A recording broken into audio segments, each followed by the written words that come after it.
Hey, you crazy cats! 42's live streams and videos are simply not available on vinyl. You will have to go to the YouTubes for that.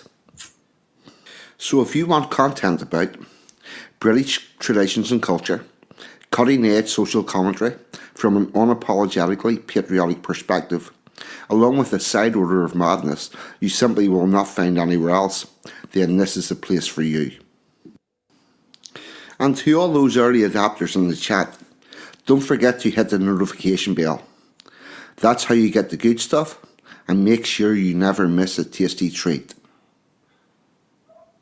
So with that being said and done, squeeze yourself in. Let's get into it. You know you want to.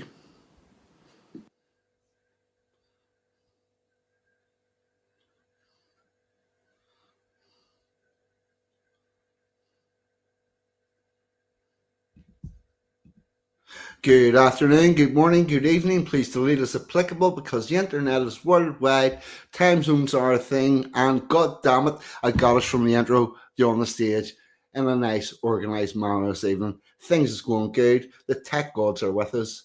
And what about you, Pakka? Right.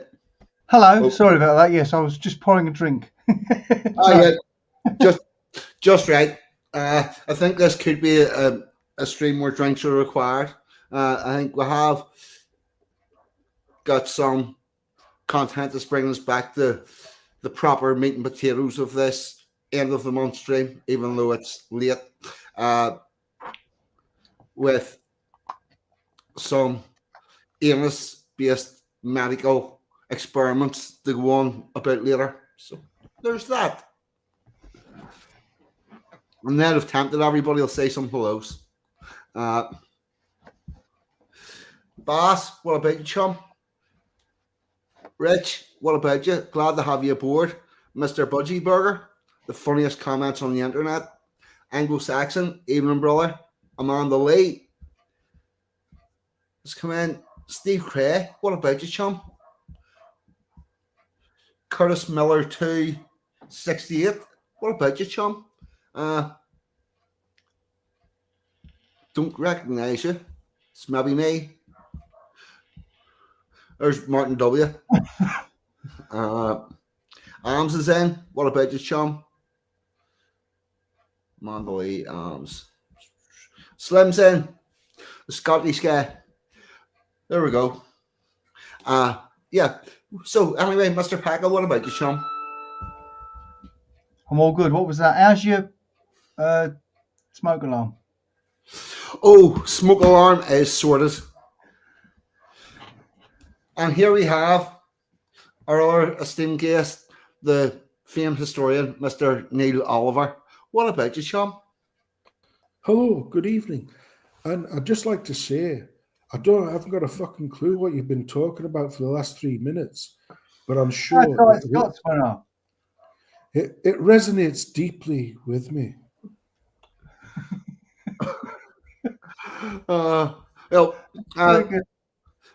The most exciting thing that we've got is my smoke alarm, which went off several times during last week's show, has indeed been fixed by the kind council workers who came along. I will say that on Sunday afternoon, whenever I was out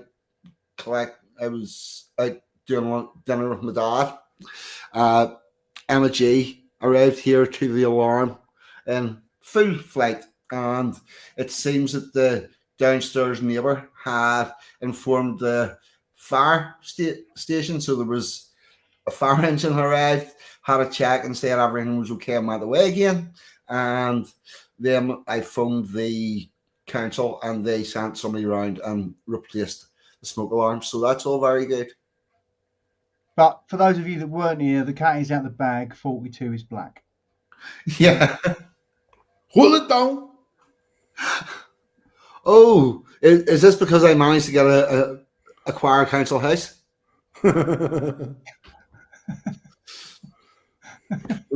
Is that what gave it away? What are you black? No, is your smoke alarm going off? Ah, right. Oh, the fucking the singing budgies. Yeah. Oh, Yeah, fuck. I have a bit of this one here. I've just shown this one. Everybody who's come over will have already seen this one. Have a go of this badger here. Bit of Steve Irwin. We're out here on the porch of this lovely home, and inside lives a creature you wouldn't believe. Miss Shaniqua AI, here this reckons is- she's got some ceiling birds roosting right above her living room fan. Ceiling bird. Crikey, listen to that chatter. How long have you been living with these ceiling birds, mate? They showed up, maybe 2 years ago? I left the window open one summer, now it's their house too. That's wild, and you've just let them stay? Yeah, they pay. Shaniqua, I found them. Dead set. Look at these beauties. Couple of city pigeons, but check it out. Each one's got a smoke detector gaffer taped straight to the back. Little red LED, still blinking. Must have been roosting up. Oh, fuck, that is class. Did you ever see that? You know, because it was Halloween yesterday, wasn't it? Yes. So yeah, did you ever see that film Beep? That was a good one, wasn't it? I have no idea. I know nothing of this film. Right. Okay. I just thought it was one of the ones that was. What was it called? I'm certain I had it somewhere. There we go. There you go. It was a film. It was a great film. Let's finish it. Brad Pitt, Morgan Freeman, Gwyneth Paltrow. Have you ever seen anything like this? No.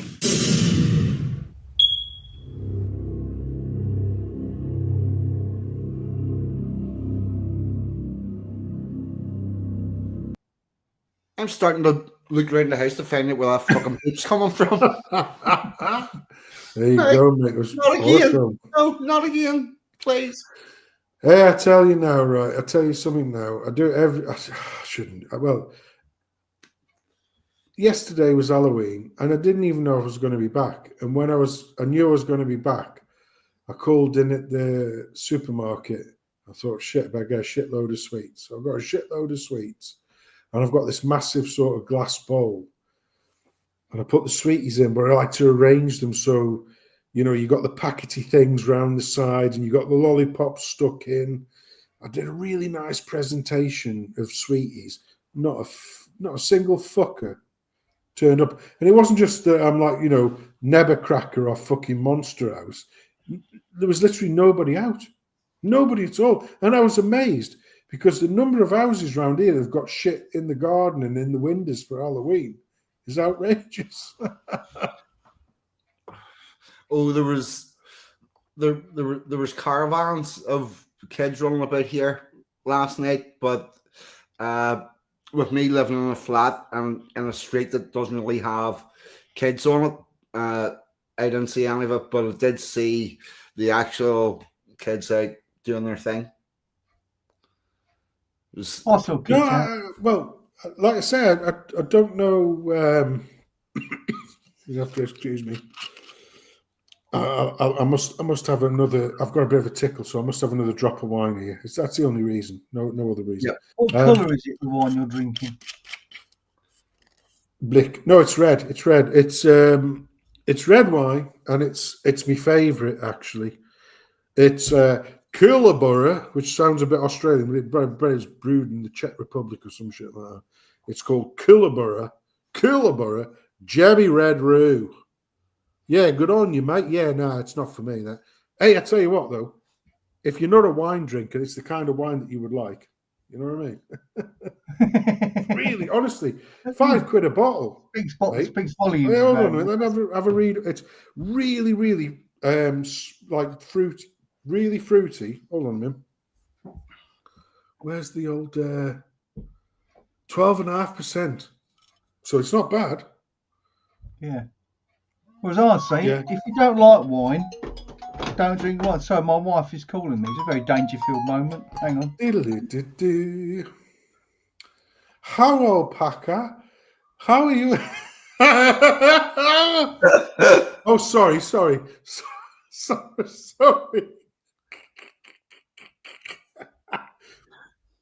I do apologise, Chris.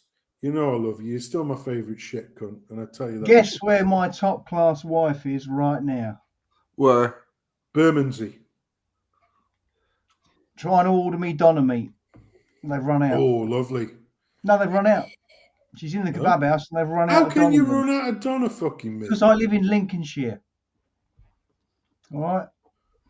It's that kind of thing's not unusual. It's not going to be a riot like if they run out of doner meat in Bradford. It's not unusual. I mean, for fuck's sake, Lincoln. Greg, to bring some order to this tobacco, I want to start doing the shout outs because we're way behind. Oh, yeah. Yeah. Oh, actually, I've got a bit of housekeeping, mate. Shall I do that? And then you can do Yes. the old shouty out. Yeah, Senson's about 3 hours into his show. Hey, I did my own intro as well and everything. The fucking William couldn't even be asked to turn up, little fucker. He did eventually, you know what I mean? Try to play it again, make sure he got his fucking 2 penneths worth. But anyway, tomorrow at 7 o'clock, Rags has got the Woodlander on as his guest. Always a good listen, and he's got an update on the Woodlander initiative, so get yourself over there. On Monday, the 3rd of November, our good friend Chuck Toffee, because that's what he was tonight, Chuck Toffee, because we had a martial arts themed stream tonight, is back for a bit of Monday Night Raw with our American friend and cousin Homer Talk. And that's on Toffee's new channel, which I pinned a link on my previous channel, but you can probably look him up there. I suggest you do it sooner rather than later, because Toffee's channel's a bit, and I did say this on the stream as well, his channel's like Krull. You know, have you ever seen a film called Krull? I loved that film when I was a kid. It did nothing at the box office. But the thing with Krull was there was a cast they were trying to find, and it used to disappear and reappear the next day somewhere else. So that's Toffee's. Toffee's. He said, "Oh, you shouldn't say that. It's fucking true. It is true." Anyway, get yourself over to Toffee's. Homer Talk's a great guest. I've had him on my channel before. Should be a good laugh. And finally, and I don't know why I say this, Monday to Friday, 8:30, you can tune into Dave's Waffle House. It's as mad as a box of monkeys, but it's a laugh. And I do like Dave. He's a good lad. So there you go, mate. That's my bit and Bob. Right. A couple of shows that I give a shout out to. One is Robin, Courage is the Cure. Girl from Australia will keep you up to date on what's going on with governments and progressive politics and the worldwide attempt at domination. She'll keep you abreast of all that. I'm also doing a quite similar thing, however, from an American perspective. Our Posen, which has confused me all because we've got RPOW and Rich from RPW Media. It's this one. It's this. Subscribe to that channel. He does really good work. And you'll also find links to his website, which has lots and lots of resources. If you want to find out about anything that's went on in American politics, there'll be a link to it there in a proper story. One thing a new one on the block, that I want to give it a shout out to. For fuck's sake, that's the wrong thing. That's the one I want to hit. Share screen. New one on the block that I want to give a shout out to. Check these out. Ooh. This is a pet's Christmas tree ornament filled with little doggy treats. Santa paws. You can get a paw print. You can get doggy bones with the doggy bones inside it. And these things are indeed refillable. And if you wanted to, you could.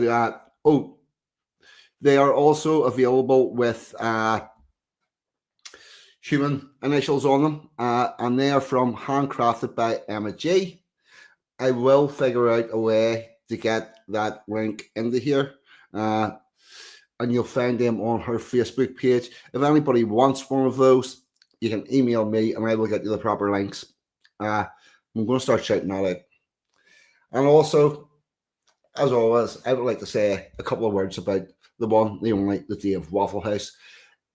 Every weeknight from 8:30, Sanson's already touched on it. I'll say something else.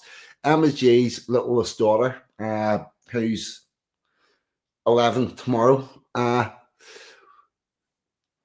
was in chatting in the Waffle House, and I think it's absolutely amazing that we've got a public community that our children can come into and be involved in and not leave scarred. And I think that is something that we have got that's very good. I implore everyone to get involved. I think, yep. I will get a picture of the baubles up again. Share screen, window. Yeah. Show us your baubles. Yep. There you go. That's a human person one. You can get like a child's initials or whatever on them, little sweeties inside, and you can unscrew them and refill them next year. Or if they do something particularly nice or they're being really good children, you can let them have the sweets out of them and then see does the elf refill them the next day. Or you could get several and spell out words. I mean, you could. See right there. Look. I mean, I don't know if anybody in the chat knows a word that starts with C. Yeah.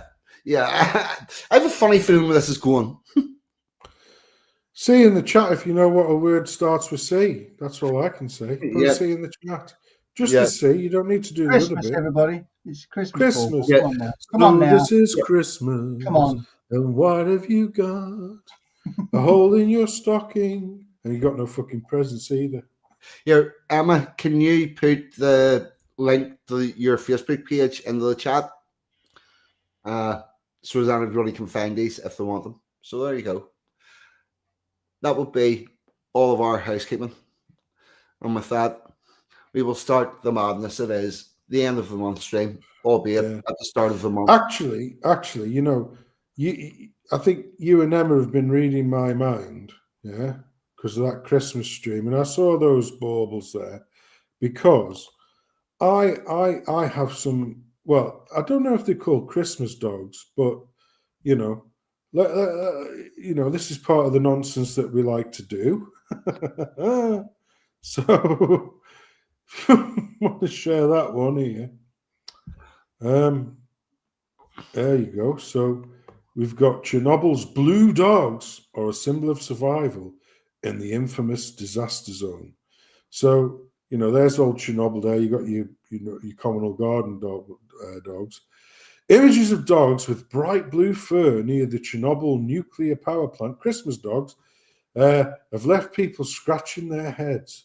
These canines are believed to be the descendants of pets abandoned in northern Ukraine following the hundreds of billions of pounds. Following the catastrophic event 4 decades ago, the Dogs of Chernobyl charity, which share these startling photos, found them roaming around the exclusion zone near the ruins. I've seen a horror film about this shit. I'm certain I have. Anyway, look at these fuckers here. Christmas wolf, Christmas dog. So this is Christmas. They've been chewing on a plutonium rod, haven't they? You know what I mean? Do you know something, Packer? I'm going to ask you this now. Are you listening? They glow in the dark. They probably do, actually. But you know, I knew a bloke. Have you heard of a thing called yellow cake uranium? No. Well, it's a fuel that you create plutonium from, yeah? And it's supposed to be highly toxic. And I knew a bloke who used to eat yellow cake uranium. Do you want to know why? Go on. He wanted a nuclear family. Badum-tish. Here, Samson, there's something going on here because there is wild boars in California turning up blue. Yeah. Duran. That's because they're They did wild boars, didn't they? Yeah, wild boars. The pictures have reignited interest in Chernobyl's resilient wildlife as animals flourish without human interference, with approximately 700 dogs residing in the region. They've become a symbol of survival. The group offers medical care, food during the minor routine checks. Don't know what this bird is doing here, but look at that there. It is. It's fucking blue, isn't it? Only blue can make no. It's just. I mean, look at the fucking. I mean, you know, it's like perfectly safe to return there. You know, it's there's nothing to see here, is there? Nothing going on. Yeah, I mean that popped up in the old one for What the happened? chat. So What happened to the foot-long cockroaches we were promised in the 70s from nuclear fallout? we ate them. Klaus Schwab talked. Do you not was that do you not film? get the memo? We ate them. Do you remember We that ate film? Like 1977, it was about there'd been a nuclear war and these people. George Peppard was in it, and It wasn't Bug, was it? and That was Bradford Dillman, wasn't it? Bug. I think Remember the that one? guy from something like Airwolf was in it. Somebody Van something. Jan Michael Vincent. Yeah, he was in it. Him and George Peppard. I Anyway, only know Bug. it was set Bradford after the Dillman. apocalypse, and they were in this weird kind of vehicle. And we was promised, foot-long cockroaches eating you alive, not blue dogs wandering around looking kind of, like depressed huskies.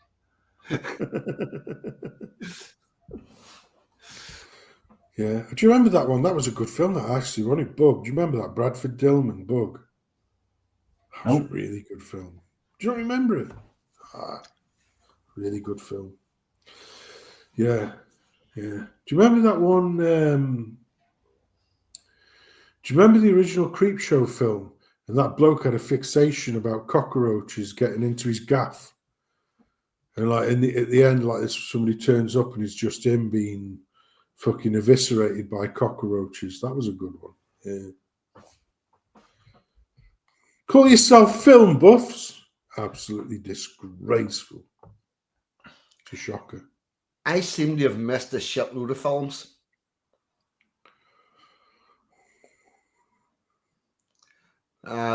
That's just some things that have happened. I seem to have missed all sorts of fucking films. Can you hear me there? Yes, we can hear you. Yes. Okay. I'm just thinking though, you've missed nothing, mate. Really. Yeah. It's no loss. Yeah, trying to think about which of those would actually have improved my life. Oh, I tell you something now, right? And it's free on.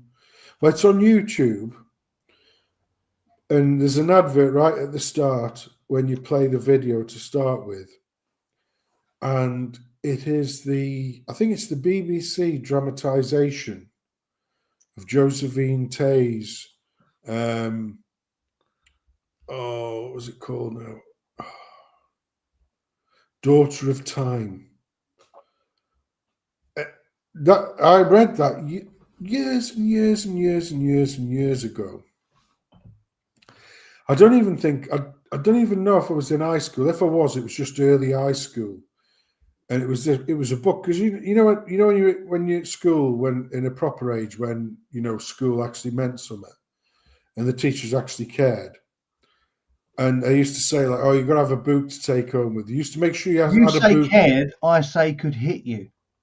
They were caring in that way. Hold on, those two are not mutually exclusive. Huh? Okay. Perhaps. Well, now we all know it. Perhaps they understood that it was necessary to thump a little bit of discipline into the proceedings. I'm sure it was done with love. Yes, absolutely. Yeah. Especially love and sometimes a run-up. Yeah, well. The other thing is, put yourself in the teacher's position. You've got a set amount of time to deliver a set amount of information, and you've got 30 14-year-old boys that in your class that's all talking to each other about fucking football. And the most efficient way to get this all back on track is to pick some poor fucker out and go, you stop talking, come up here, whack him with a slipper, stand in the back and say, right, get your mouth shut, get your nose in that book. I still don't understand why has Pakka got half a pint of lime water that he's been bubbling his breath through to show up carbon dioxide. The fuck is that? Oh, fuck me. No. What are you mixing it with, Packer? Water. Ugh, fucking rancid. I When I like was in the Uzo. south of yeah, exactly. When I was in the south of France, they used to do this fucking pristine thing, which was basically Pernod and water. Revolting shit. Well, it tastes Fucking the same. It's just a devil's bit work. watered down. I like it neat, but the trouble is, I like to drink a pint, and you know, Yeah, how many pints of Sambuca would you like to watch me drink? yeah, Did you see that youth with the flaming sambuca? And he was like, he goes, oh, there's not enough in there. I'll top it up. And it was flaming. And it blew up in his face. Oh, you shouldn't laugh. You shouldn't really laugh. You know? Yeah, you should. Yeah. yeah. Yeah, That's I a do. Yeah. Darwin Award. Do you remember when we were that age and we didn't have everybody with a phone that could record it and put it on the internet for everybody in the world to see? Yeah. Yeah. Yeah. Oh, I've had some experiences where they literally would have been viral. You know, when they talk about viral, I remember, was it, as a company do, because we worked in Stoke, obviously, we basically booked out, there was a hotel in Stoke called Stacky's Hotel. And the firm I was working for at the time, we booked it all out. And it was an open bar, because there wasn't that, I think at the time there was probably 30 to 40 of us. And the brass were making half decent money, so they paid for the rooms, wherever. I mean, they laid on an absolutely knockout spread. But when it gets to 3 a.m. and you're Hank Marvin and room service does pizzas, you're just going to be ordering fucking pizzas, aren't you? Do you know what I mean? So we did all we did all this shit, and we're at the bar. Me and my mate, who I worked with in another life elsewhere. Good lad, really good lad, and he did this trick, the flaming drambuie. And it was like, do you remember you get them fluted sort of sherry glasses? They're not very big, but they're like fluted, aren't they? The sherry glass. Yep. Yeah, like a tiny football cup. Yeah, exactly like that. Yeah, he says, get a drambuie in that fella. All right, put it in. And he lights it with his light, because you could smoke. I'm talking, this would be When ceilings was yellow. 96, 97, you know? That was the year I bought myself a pack of Ziganov Russian fags, which came in the Dunhill case. Do you remember the Dunhill cases, the flip open James Bond style cases? These were Russian cigarettes. I got them from Edwards's Tobacconist. There was an Edwards's in Stoke, and there was also one in Newcastle under Lyme. But I got these Ziganov Russian cigarettes, and they were coal black. They looked mint. They looked like you were James Bond. Do you know what I mean? So you had it was a completely black packet with just silver outline on the outside, and so the Dunhill style cigarette box, 20 fags, these Ziganov, and I felt like fucking James Bond. So we get ourselves there, and I'm smoking on a Ziganov, and my mate goes, "Yeah, I'll have a couple of flaming drambuies." I'm like, "Yeah, I'm not sure. I don't know. I'll just stick to piss." No, you can have one, because you'll be able to dry it up with a bit of pizza in a minute anyway. Oh yeah, okay. Well, we'll have a try of that then. So he goes, but he says you have to do exactly what I say. Okay. So we get these 2 sherry glasses, right? And he goes, right, lick your hand. What the fuck are you on about? Lick me fucking hand. Lick your hand. So I lick my hand. He goes, right, and he lights these 2 things. Right, stick your hand on now. So put my hand on, and it sucks to your hand because of the pressure. And then you wobble it around your head. So it's like fucking flaming Sambuca sort of thing. So you wobble it around your head, then you pop it off your hand, and then neck it back, and then have a swig of your pint. And I was like, I like drambuie. What was the point of that? That's wasted. He goes, well, it's the fucking show of it, isn't it? Anyway, two of the young ladies rock up. And he goes, "Oh, what are you doing?" You know, like, well, we're doing flaming drambu. Oh, we'll do that then. And he said, I see why I wouldn't do it now.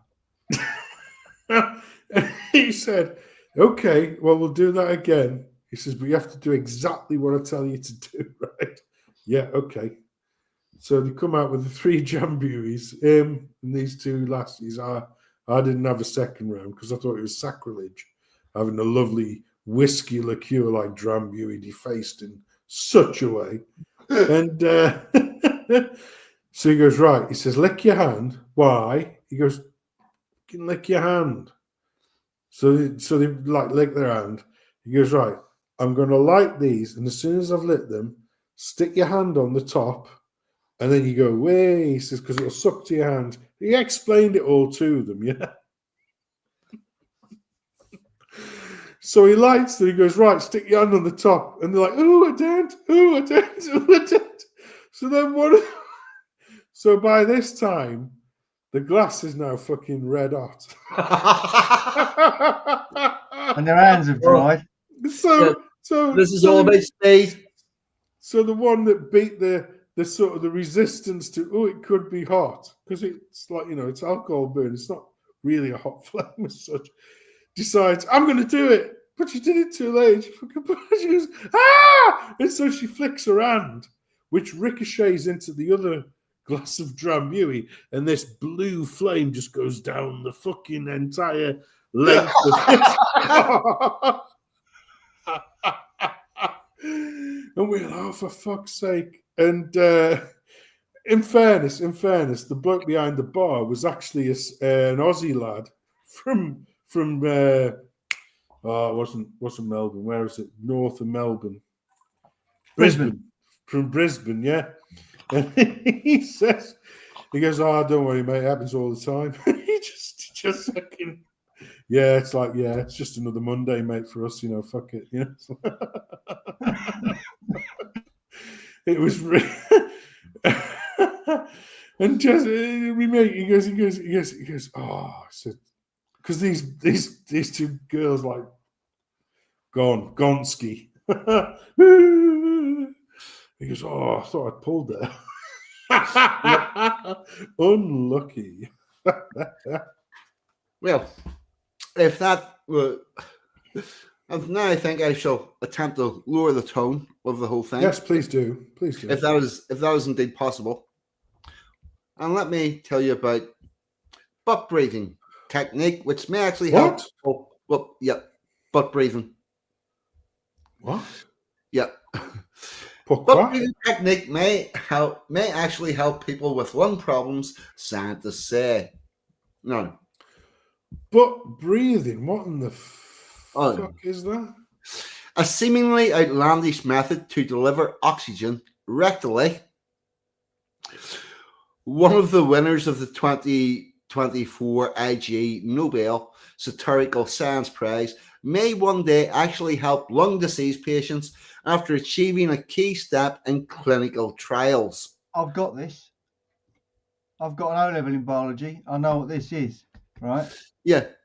The technique was first demonstrated in 2021 by Japanese researchers who showed in experimental pig models that oxygen could be delivered to the body via rectum in gas form. They are literally now doing trials on blowing fucking smoke up people's ass. Because they're Japanese, they did it smaller. Right, yeah. And an animal-like process delivers super oxygenated liquid to the large intestine, where the life-supporting gas is absorbed into the bloodstream. While this method of rescuing people with blocked airways led the research team to win a parody award, yeah, they were thinking somebody's been knocked down in a traffic accident or whatever. Fuck that. Clear the airway and inflate the lungs. Let's just get a large pump and pump some air up their ass. It might not be a joke after all. A study published in the journal Med reports encouraging data from the first human clinical trial to evaluate the potential benefits of internal ventilation techniques. So This when is you all- buy a foot pump in the future and there's a new adapter that you don't recognise, Yeah, okay, just put that in this the is first the- aid bag. this is the first human data, and the results are limited solely to demonstrating the safety of the process and not its effectiveness. Tarnari Tawhabi, an author of the study from the University of Osaka, said, now that we've established tolerance, the next step will be to evaluate how effective the process is for delivering oxygen to the bloodstream. If the low-tech experimental technique were to provide successful in ongoing human trials, it could allow doctors to rescue people with airways blocked by injury or inflammation with lung function severely limited by infectious diseases, researchers said. So the cure to COVID like things is blow some air up the ass.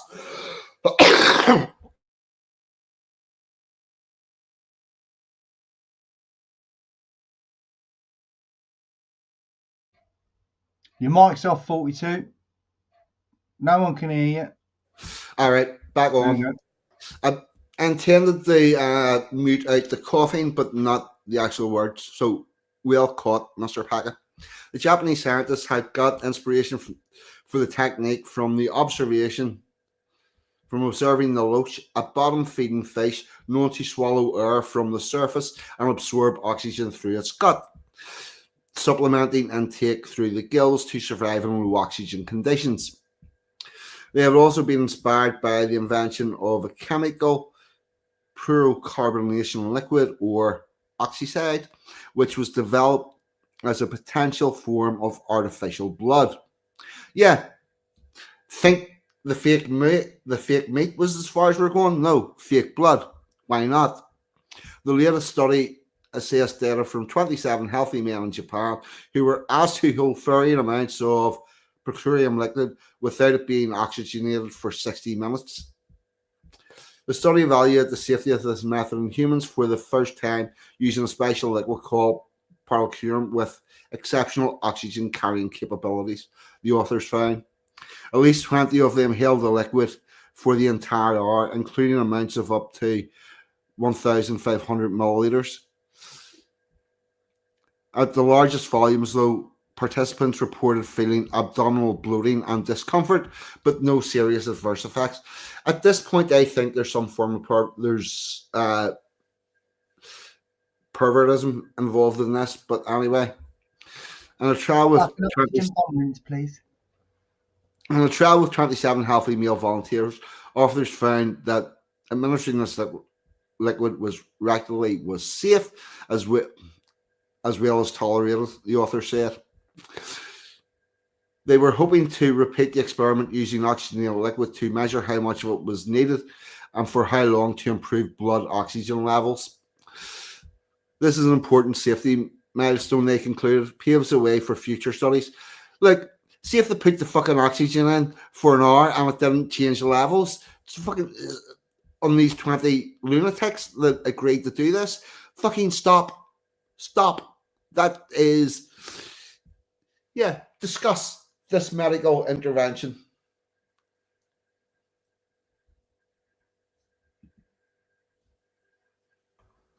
Yeah, I don't know. Sounds a bit like. Do you remember that film, The Abyss, with who was it? Ed Harris, bloody Michael Bean, Mary Elizabeth Mastrantonio, and Bill Paxton, where they got this rat. Well, Ed Harris at the end, he has to breathe this liquid oxygen shit because it's better for like really extreme depths. And the way that they test it is they get this bloke's pet rat, stick it in this bowl of water and put a thing on the lid so he can't get out. And he goes, look, see, he's fine. And it's like, oh, yeah, we'll do a bit of that then. And when they were talking to James Cameron after that, they were talking about, The Abyss. Because I really like The Abyss. I think it was 1989. And that had the liquid water effect long before Terminator 2. And he goes, "Oh no!" He says, "When we were speaking to people in, the Navy and military people, they were saying, oh yeah, that kind of shit's like being investigated now." So in the 80s, they were investigating how they could, what it was mainly for. If you've got a nuclear sub and it goes off the boil, because there was that Kursk thing, wasn't there? And all that shit that followed on from that. They were saying, well, how can we get down there? Because we know for a fact we can't do it all with robots and fucking drones. We're going to need people on the ground. And we don't want the Russians to get to our submarines before we're able to help them out. So there was a lot of research on how they could increase the resistance to pressure at very, very low, miles beneath the water type pressure. And one of the ones was to use like a liquid oxygen substitute. So even though you think you're breathing, it's actually all liquid because there's less effective pressure there. And Cameron was onto that in '89, but he'd been told that by people who'd obviously retired but knew that was the kind of shit that they'd been working on. So it's probably not as outrageous as it seems, but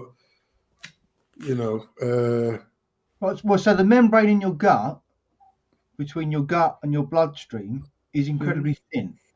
Yes. For obvious reasons. So not only can you obviously pass food or nutrients through that thin wall, you can probably get oxygen through as well. Yeah.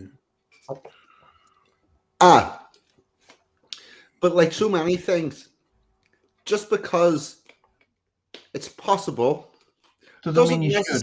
Yeah. Yeah, I'm not. Yeah, that's the Dr. Ian Malcolm theory, isn't it? Just because I see the how, I also don't see the why. Yeah, I mean, it's not like you've got this airline that's close to your throat, which is quite a small bit of skin that you potentially get a tube through and down into the actual lung. Would that not make more sense? I was just going to say, if they're thinking of experimenting on,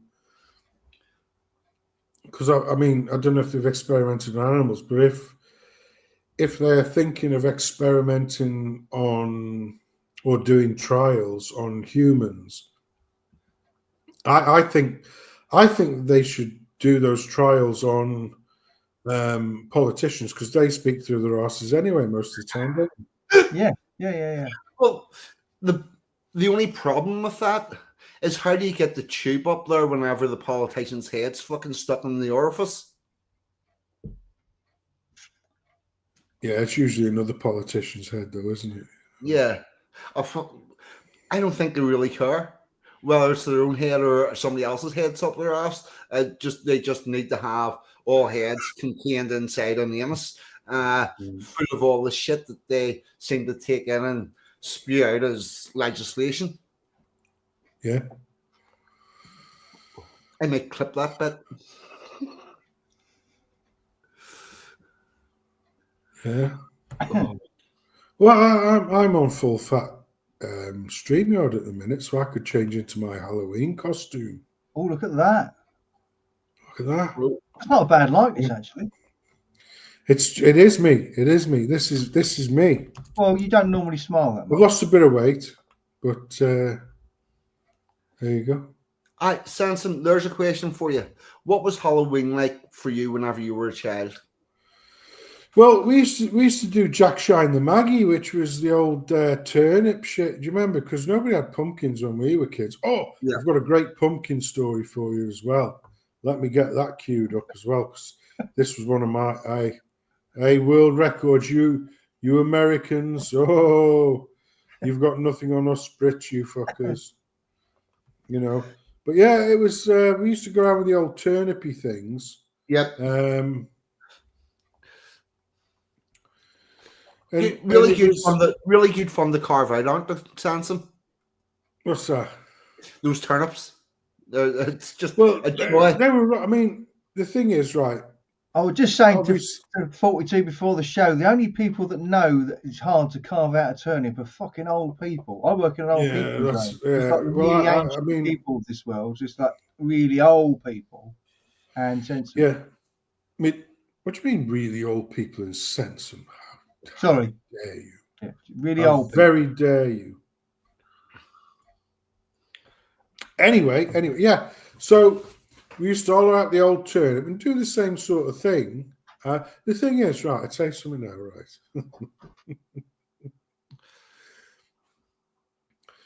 and if you're of an age, you've all done it. You've all fucking done it.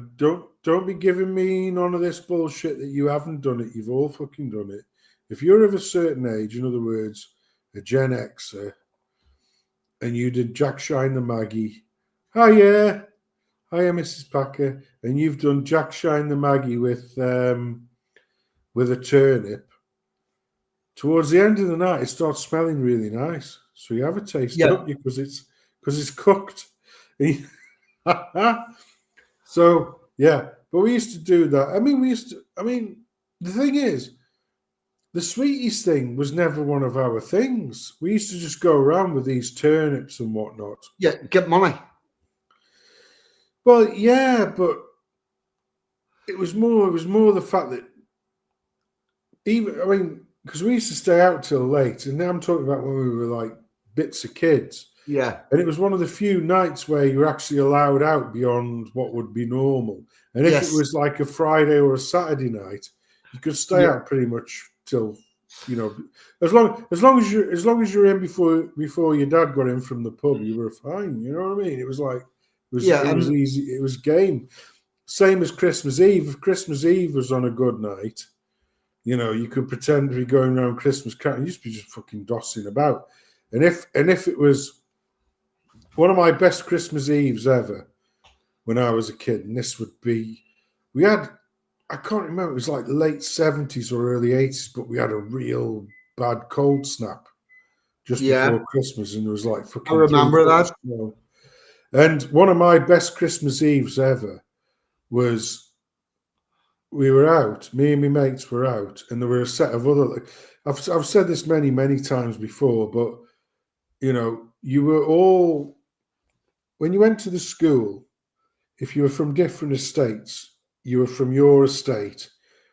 But when it was like, bonfire night or anything communal, like it was your street, so those were your fucking enemies. So lads who were your best mates and that, during the school, during the school weeks and everything, when it was Crimbo or when it was bonfire night, they were enemies. You had to nick their wood, they had to nick your wood. You know what I mean? And one of my best Christmas Eves ever was having like a full-on military assault snowball fight with the street next bit down, and it was all going off. And the hell of it was when I was a kid, you used to call your neighbours uncle and auntie. Yeah, they weren't blood relations. So I mean, my next door neighbours to me, believe it or not, were, well, next door to me on one side, she was my godmother, and one of the blokes on the other side was my godfather. Yeah, so we just called them auntie and uncle. They were no blood relations, but they'd all moved together in like a little fucking northeast ghetto miners moving to the work in Stoke. Quite the same with my godparents. I called them my auntie. I called them my auntie and uncle, and didn't know that I wasn't related until I was older and found out. No, they're your godparents. Yeah, but you called. It was a term of respect more than anything else. In fairness, go and have a word with your uncle, whatever, or go speak to auntie, whatever. Do you know what I mean? And we were out there, and I don't know what time it was. It must have been, It might not have been this late, but I'm saying it was after 12 o'clock, which was unheard of when you were a kid, even back in them days where it was relatively safe to be out and about, yeah? So I come back and you're like a drowned rat because even though it's snowing, you've got piss wet through and everything like that, and you're walking back and you're fucking shivering, your hands are going, and it's like, yeah, but we fucking gave them fucking what for. Well, we weren't saying that words, but we were saying, yeah, fucking showed them. And we got back, and so I'm walking up the street. My dad is at the door, and the next door neighbour, who I used to call my Uncle Walter, because he wasn't my godfather, but his wife was my godmother, sort of thing. Yeah, and they both worked down the pit, and they both stood there, and I thought, oh fuck, we're going to get bollocked here, because I thought, oh fucking hell, because we must have been making a bit of a noise, yeah. And we got back, and my Uncle Walter, who was 10 years older than my dad even back then, he goes, best snowball fight we've seen in ages. That was brilliant. We thought we were going to get a bollocking, and we didn't, because, like I say, they were watching and thinking, yeah, we used to do all that shit. And he goes, yeah, I saw you with your sly fucking little, the little shovel trick that you did on that youth route, hiding around the back of the car. Like, yeah. Where's that shovel from anyway? Oh, shit, yeah. And you had to go run back because you'd forgot you'd left your dad's shovel in the snow because you'd used it as a oiking device to hoist snow on some. And that was the coal scuttle shovel. So you had to go running back. Oh, where's my dad's shovel? Oh, it is. Run back. But I mean, those were the times where, you know, we were very innocent because we were very protected from men who'd suffered very great hardship. You know, like working down the pit's Yep. no fucking box of soldiers, is it? Did you have And- a coffin trapdoor in your kitchen? Do what? Did you have a coffin trapdoor in your kitchen ceiling? No. Just asking, because I like just if you know what that means. the amount of people in the chat that shoveled snow with a coal shovel, like they're dwindling. Yeah, Yeah. Oh, yeah. They're starting to look like pilots from the First World War at this point. Yeah. On Armistice Day, I'm just saying. Well, we used to have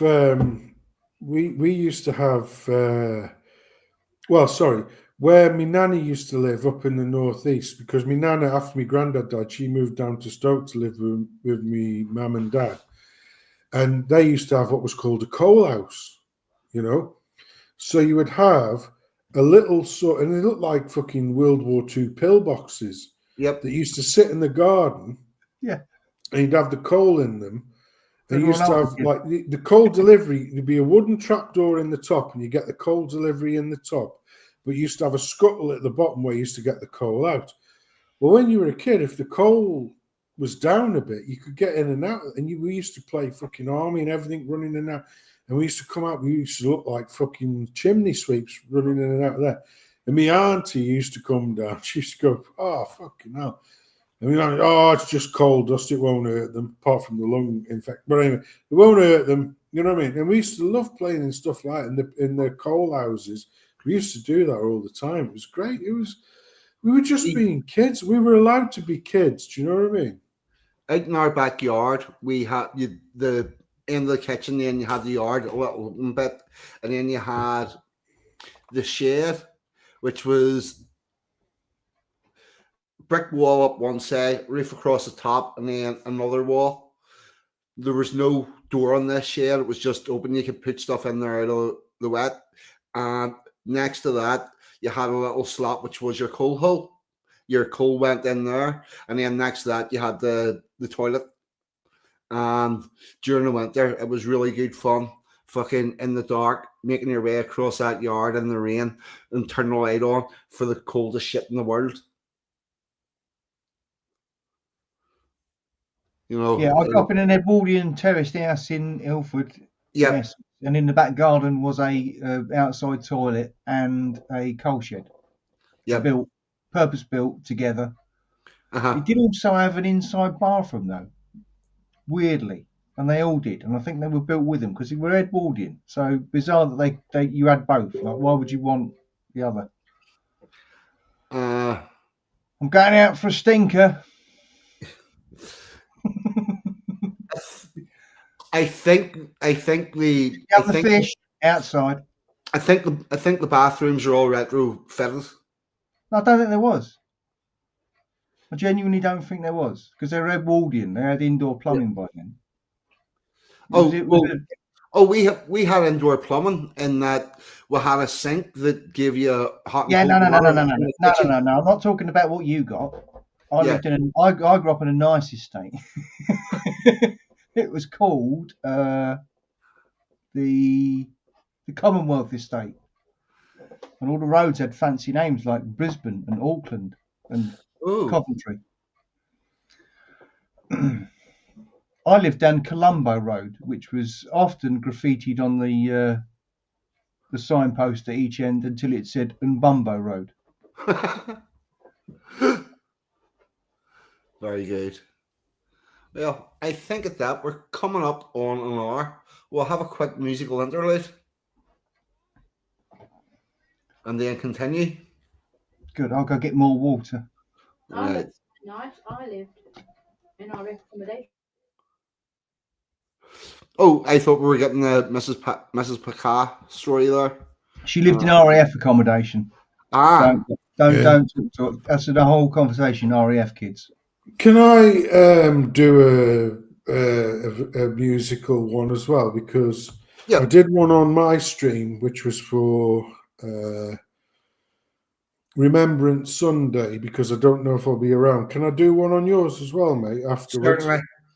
Certainly. Do you want to go first or second? Actually, we'll do your 1 second, because I've got to remember a story. I've got to remember somebody's story coming. So we'll do that first. Do your video and your remembrance story, and I'll do the video. Yeah. Right.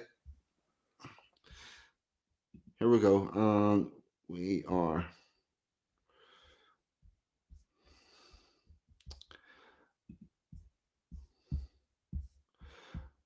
Fuck me.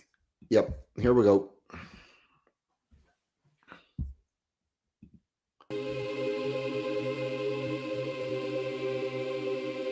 Who are ye, in rags and rotten shoes, all dirty and bearded, blocking up the way?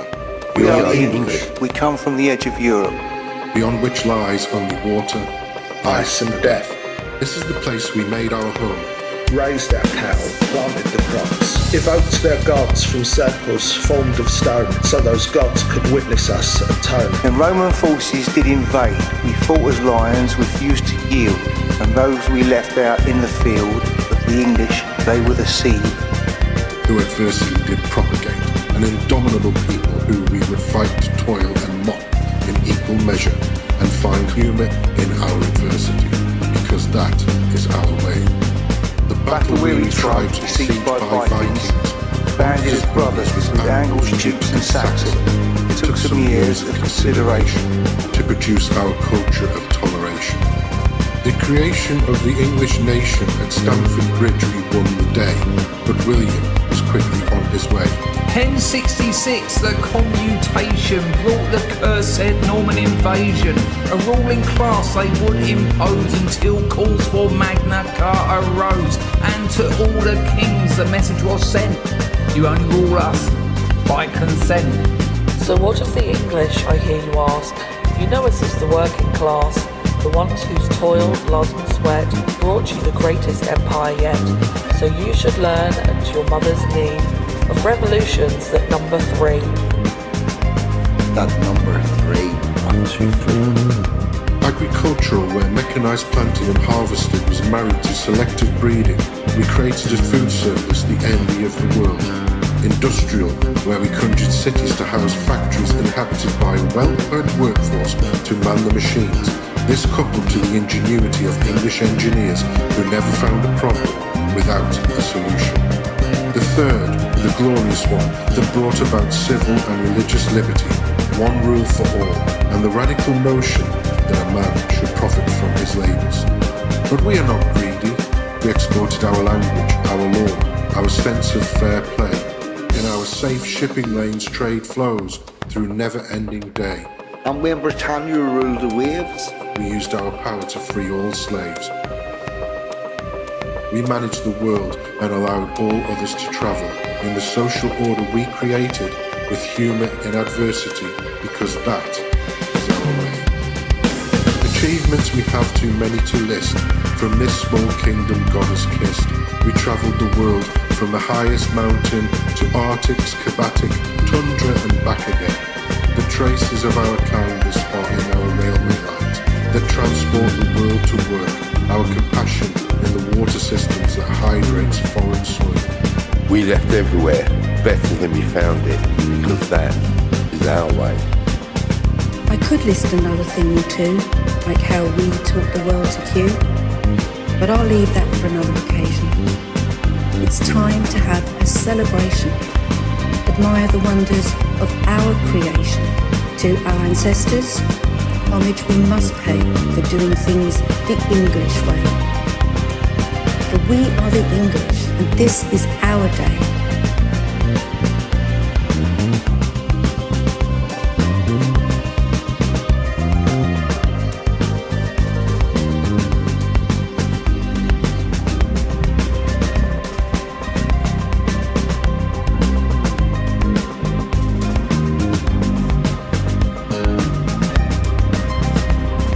who are ye?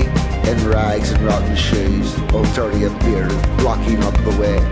We are the pilgrims, master. We shall go always that little bit further. It may be beyond that last blue mountain barred with snow, across that angry or glimmering sea. We are the English.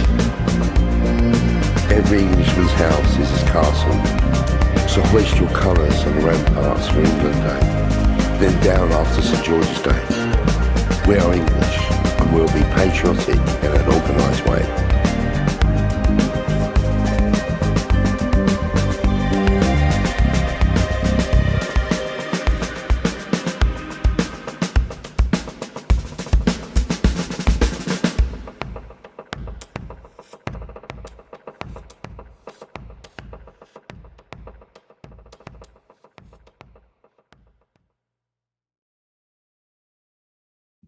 Right, everybody. Thank you very much, Arpa. Really tell you something, people. I'm currently recruiting. I need one person from each county in England that's prepared to do something for England Day that we can document as an event. Doesn't have to be big. Can just be you, your partner, you, your family, or whatever. But we need to be able to document these events to make this work. Please, emails in the description or leave a comment underneath and we'll figure it out. But if you want to make this a thing, you're going to have to make it a thing. And I'm currently recruiting. And you've got until April to figure something out. Come and do this, please. We'll remove that from the studio and we will move on to our next story. Where do you hear this? This is a fucking doozy. StreamYard and share that. Anger after shameful threat to remove poppy sellers from Northern Ireland Tesco store. You'll notice that in our country, the newspapers never really give the name of the country. They give NI in back to front. So anyway, what's happened? A poppy stall at a busy supermarket had to be moved after complaints from hardline Republicans, that should say Irish people. Unions said the incident has been shameful and disgraceful. The poppies are being sold by the Royal British Legion at the Tesco store in Newry, which is a very Irish town, ahead of Remembrance Day on November 11th. However, Republican group Solidarity, that's the people that had the picture on their shop window of somebody Santa blowing something up with an IRA bomb. Anyway, this group Solidarity criticised the presence of the stall near the supermarket's entrance. The group called the poppy a blood-stained symbol and shows support for serving members of the British War Museum. machine. It warned they should immediately remove such offensive displays, otherwise local Republicans may have no choice but to take action to ensure they are removed. See, every time that these people do something really fucking horrendous, their first cry is, look what you made us do. Works the same with terrorists, with everybody in the left wing, and indeed with abusive partners. Sarah had posted a photograph of the stall alongside the rambling statement on its social media pages. The stall has been moved away from the entrance, so I'm not quite sure exactly where in the store that it's been moved to. DUP MLA Diane Forsyth said the intimidation of poppy sellers was disgraceful. Meanwhile, DUP councillor Gareth Winston called the complaint shameful. I've spoken with one of the Royal British Legion poppy stall coordinators in Newry and relayed both my support for the stall holders who are rightly continuing to collect in the store, and also shared the concerns of many people who are disgusted by the online activity of this desperate, despicable Irish group. This type of intimidating behaviour is deeply disgraceful and concerning, and I know that the PSNI has been fully informed of the reported incidents. The Royal British Legion poppy sellers do a tremendous job each year and enjoy support from thousands of people. In this particular case, it is absolutely vital that Tesco's, a large company in the United Kingdom, continues to ensure free and open access for all Royal British Legion in their Newry store, given this is very worthwhile and important cause. And I would add to this that Tesco's do have a thing whereby in their large stores, they regularly have all sorts of charities in there at the entrance, collecting money for breast cancer, for multiple sclerosis, for all sorts of different charities. So, indeed, sometimes they have local kids football teams doing bagpacking and stuff. So it's not unusual for there to be a charity in the Tesco's. Unionist councillor David Taylor said the poppy appeal stand has been located in the store for several years and always receives strong support from people across the community. Sardar's statement on the presence of the poppy stall in Tesco store and outlined that to take action to remove it was extremely sinister in nature and something I have spoken to the police directly about. Their remarks and threats will be condemned by any right-minded person. The poppy stall is manned by volunteers each year who give up their own free time to support the Royal British Legion appeal and refuse funds for service personnel and their families. I welcome the fact that Tesco's has not bowed to any threats of pressure from Republicans and that the stall remains a very prominent position within the store. A Tesco spokesman said the supermarket on Downshire Road is one of many Tesco stores across the UK currently hosting poppy sellers, and poppy stall is visible to all shoppers who wish to donate. So there we have Irish people demanding the poppy be removed. I will say that in England, I have noticed a lot of issues with remembering some of the events this year. It seems to be that where we have had this issue with having problems singing or selling poppies and them being asked to move them is, and well, that's not the video I thought it was. Sorry, I thought I had a video at hand of the Enniskillen Poppy Day bombing, where I remember some of the event was indeed blown up. There was a lot of people killed. They attempted to also blow up the Boys Brigade and Girls Brigade on their way to that event, but that bomb failed. So whenever they are saying that they would take action to physically remove these people, it's very clear what they mean. Discuss. Well, I'll say there was a time, right, I would have give to the RNLI. Yeah. happily. Yeah. Mm-hmm. Now, if I see an RNI donation box, stand, stall, bloke rattling a thing, I ignore him. Carry Same on. here. I don't start screaming that he shouldn't be there. Okay? Mm. So, yeah, I totally get that. Where you're opposed to how an organization is going, you just ignore it. Whereas these people are saying, we don't like this thing and it must go. yeah. Yep. Explain why it must go because you don't like it. Yep. And to be very clear, this is just another example of the Irish detesting anything that looks remotely British. And I would remind, I will be putting that story in front of the likes of the Lotus eaters and whatnot, who just cannot get Irish cock down their throat far enough.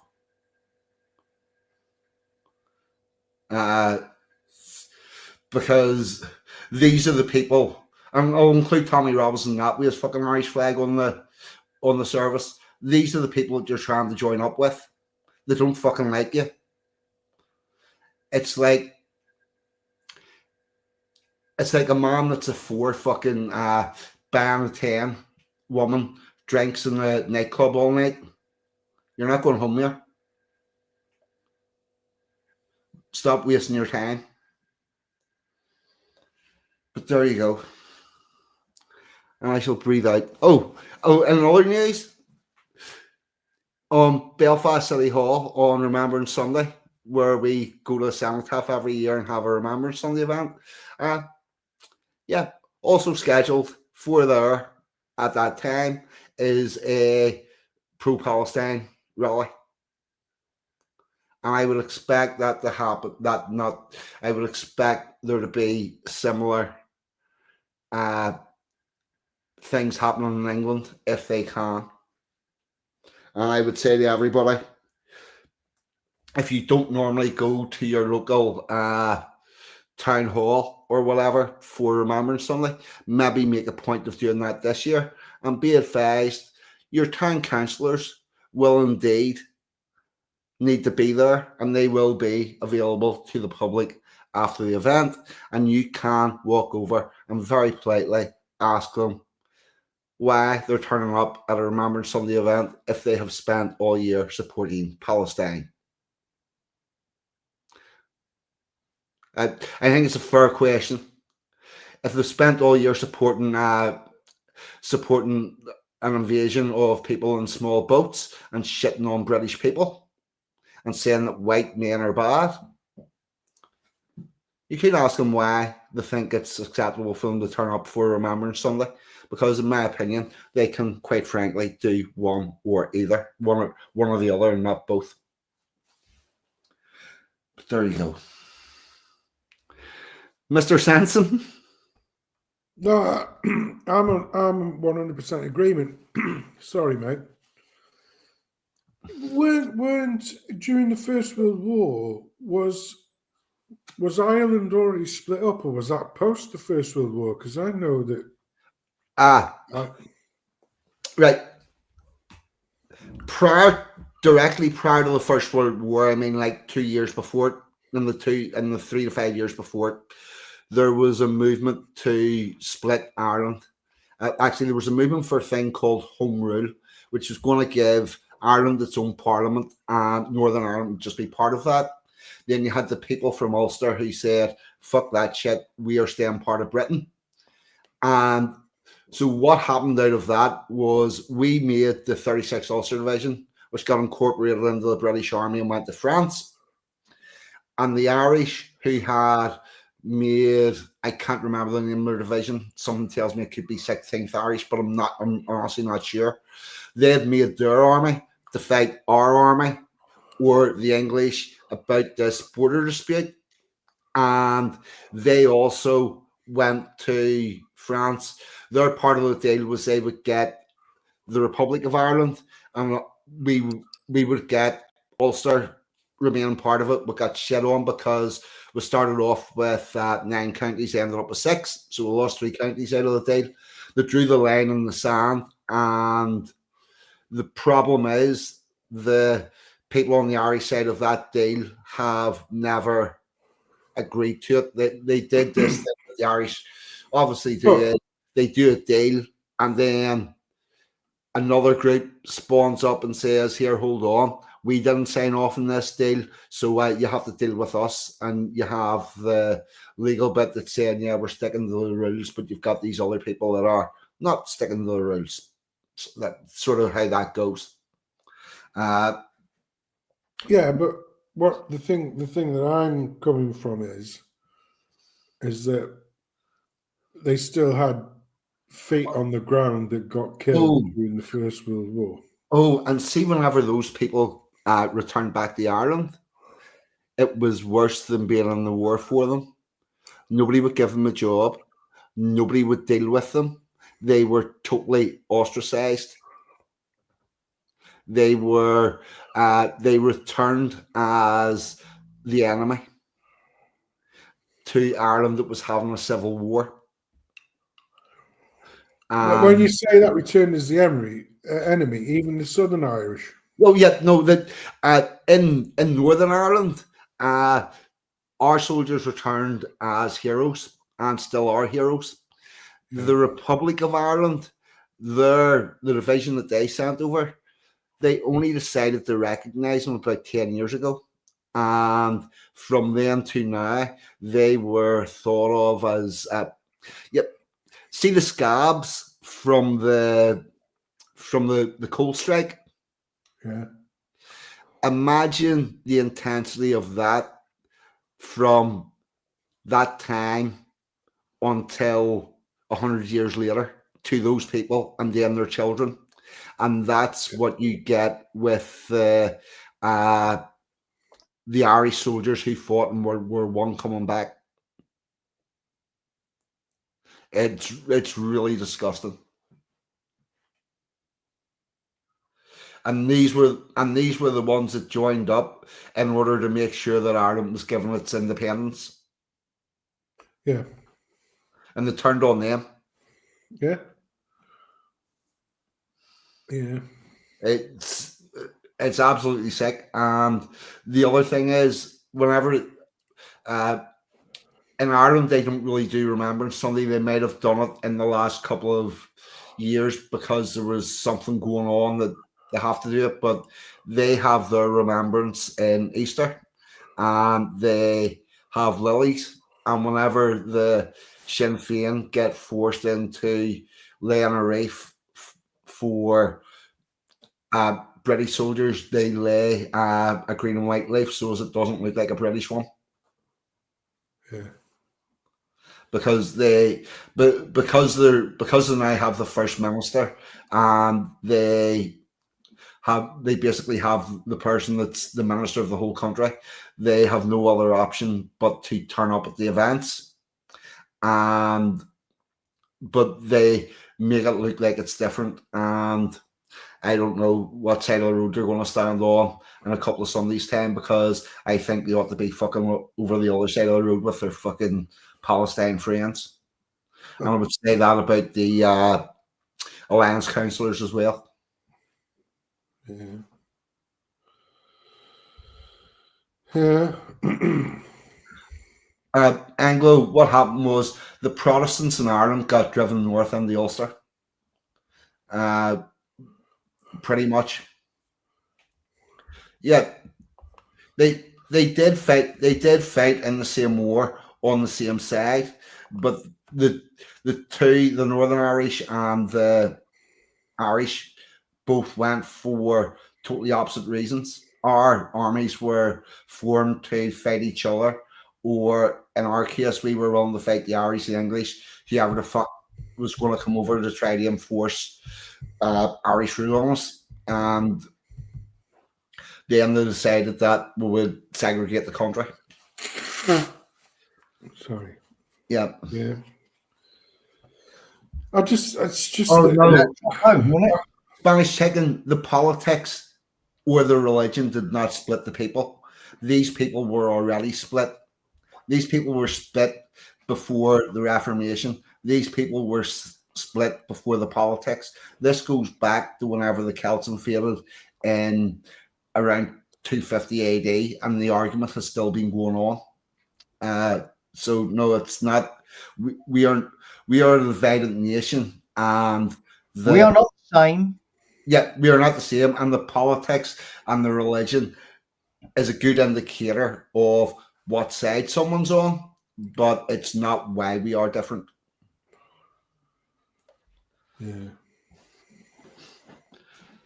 It's a fucking nightmare. Well, I can show you this video now. Let me tell you now, right? I did this video. It's probably the first piece of music I did properly using a computer since around about 1996. I don't even know when this was made. I don't know. Is this going to sound like Erasure? Is that what you're telling us? No. Okay. Let's see if we find the details on that.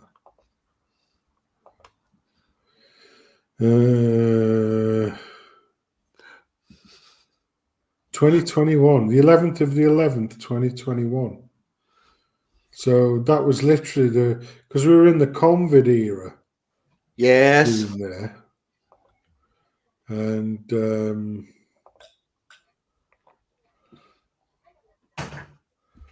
where's that thing gone? That's it. Yeah, and years and years ago, because what a lot of people don't understand with me, because I do genuinely love creating music. It's not a profession. It's something I did from 1987 through till about 1996 or so, when life got in the way and I had to sell all my music gear to get married. Nice. Women, eh? Yeah. But anyway, yeah. So I've been doing this stuff for a long time.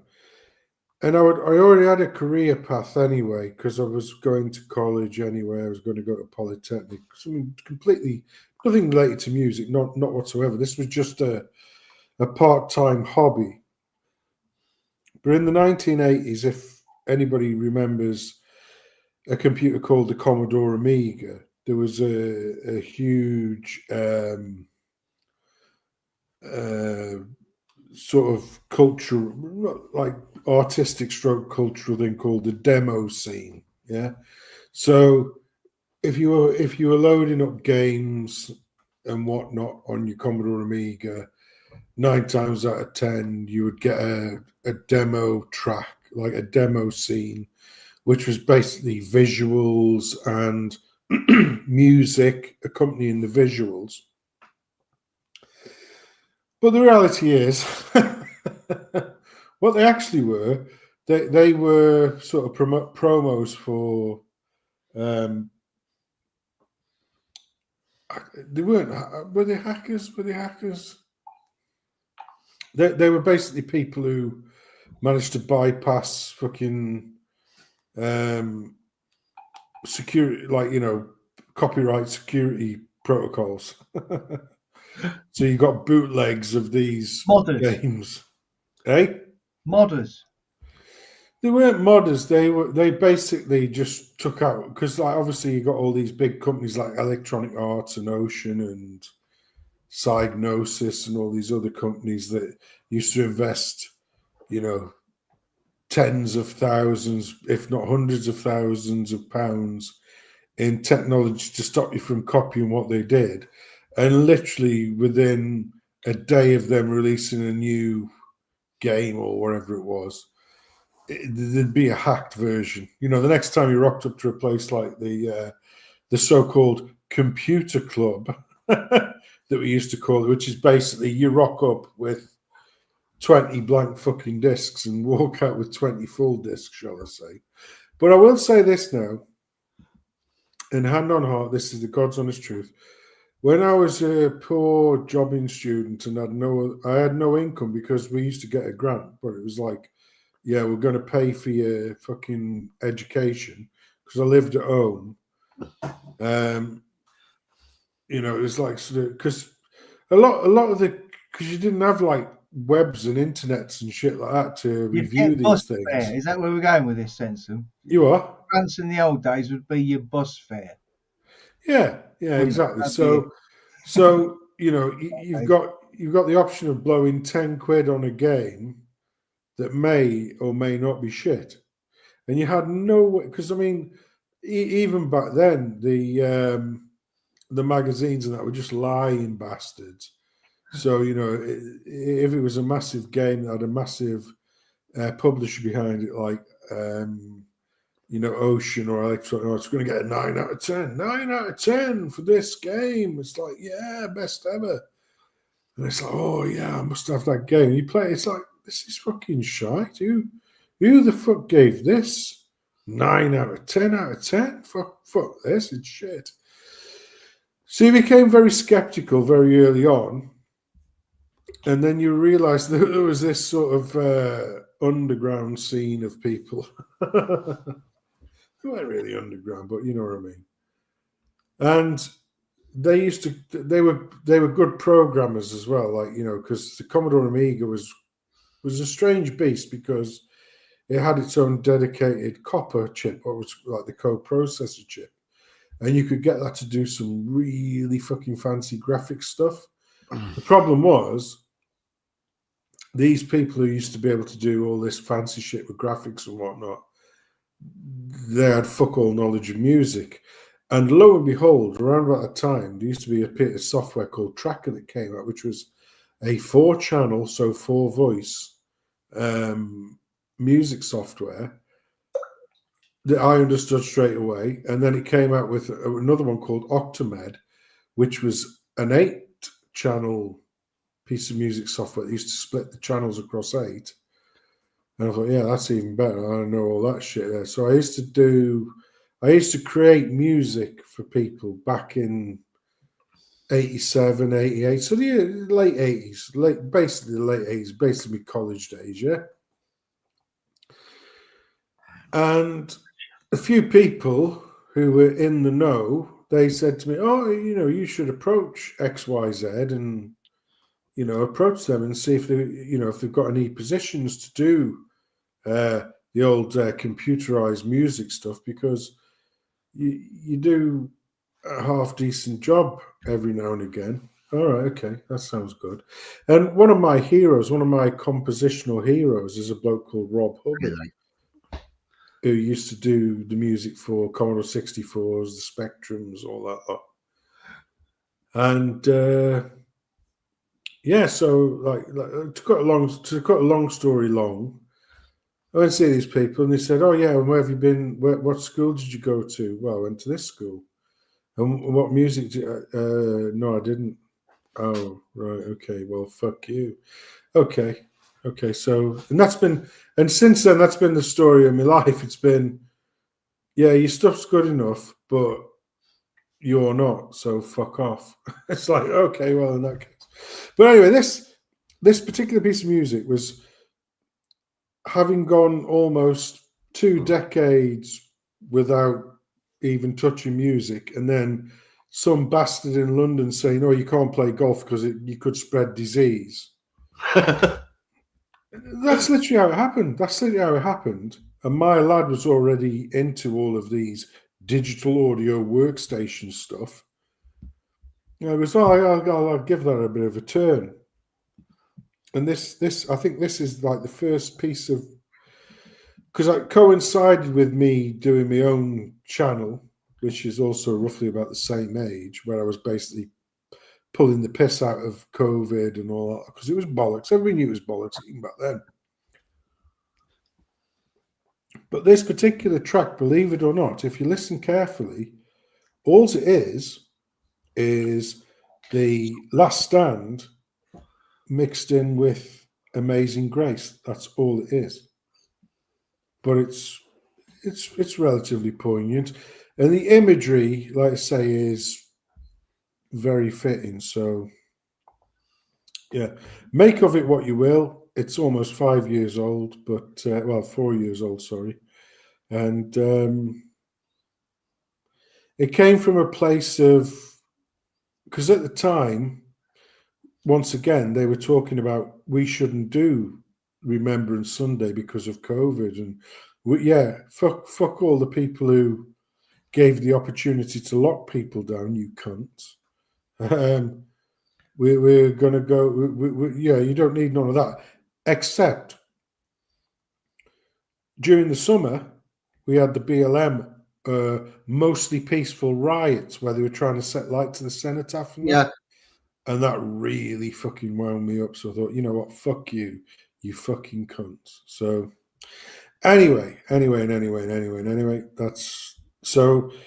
If anybody's interested in knowing, it's Amazing Grace mixed with the last post to come up with a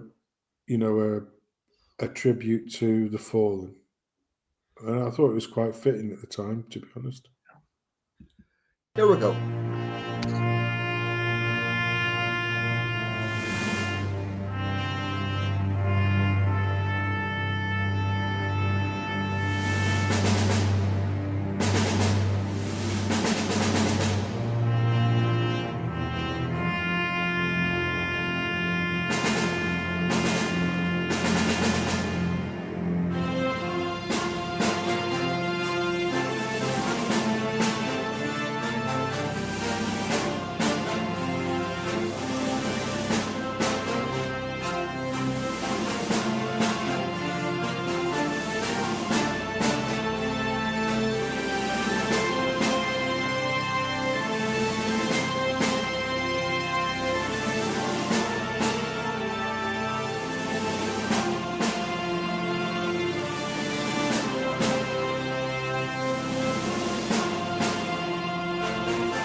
That is fucking excellent.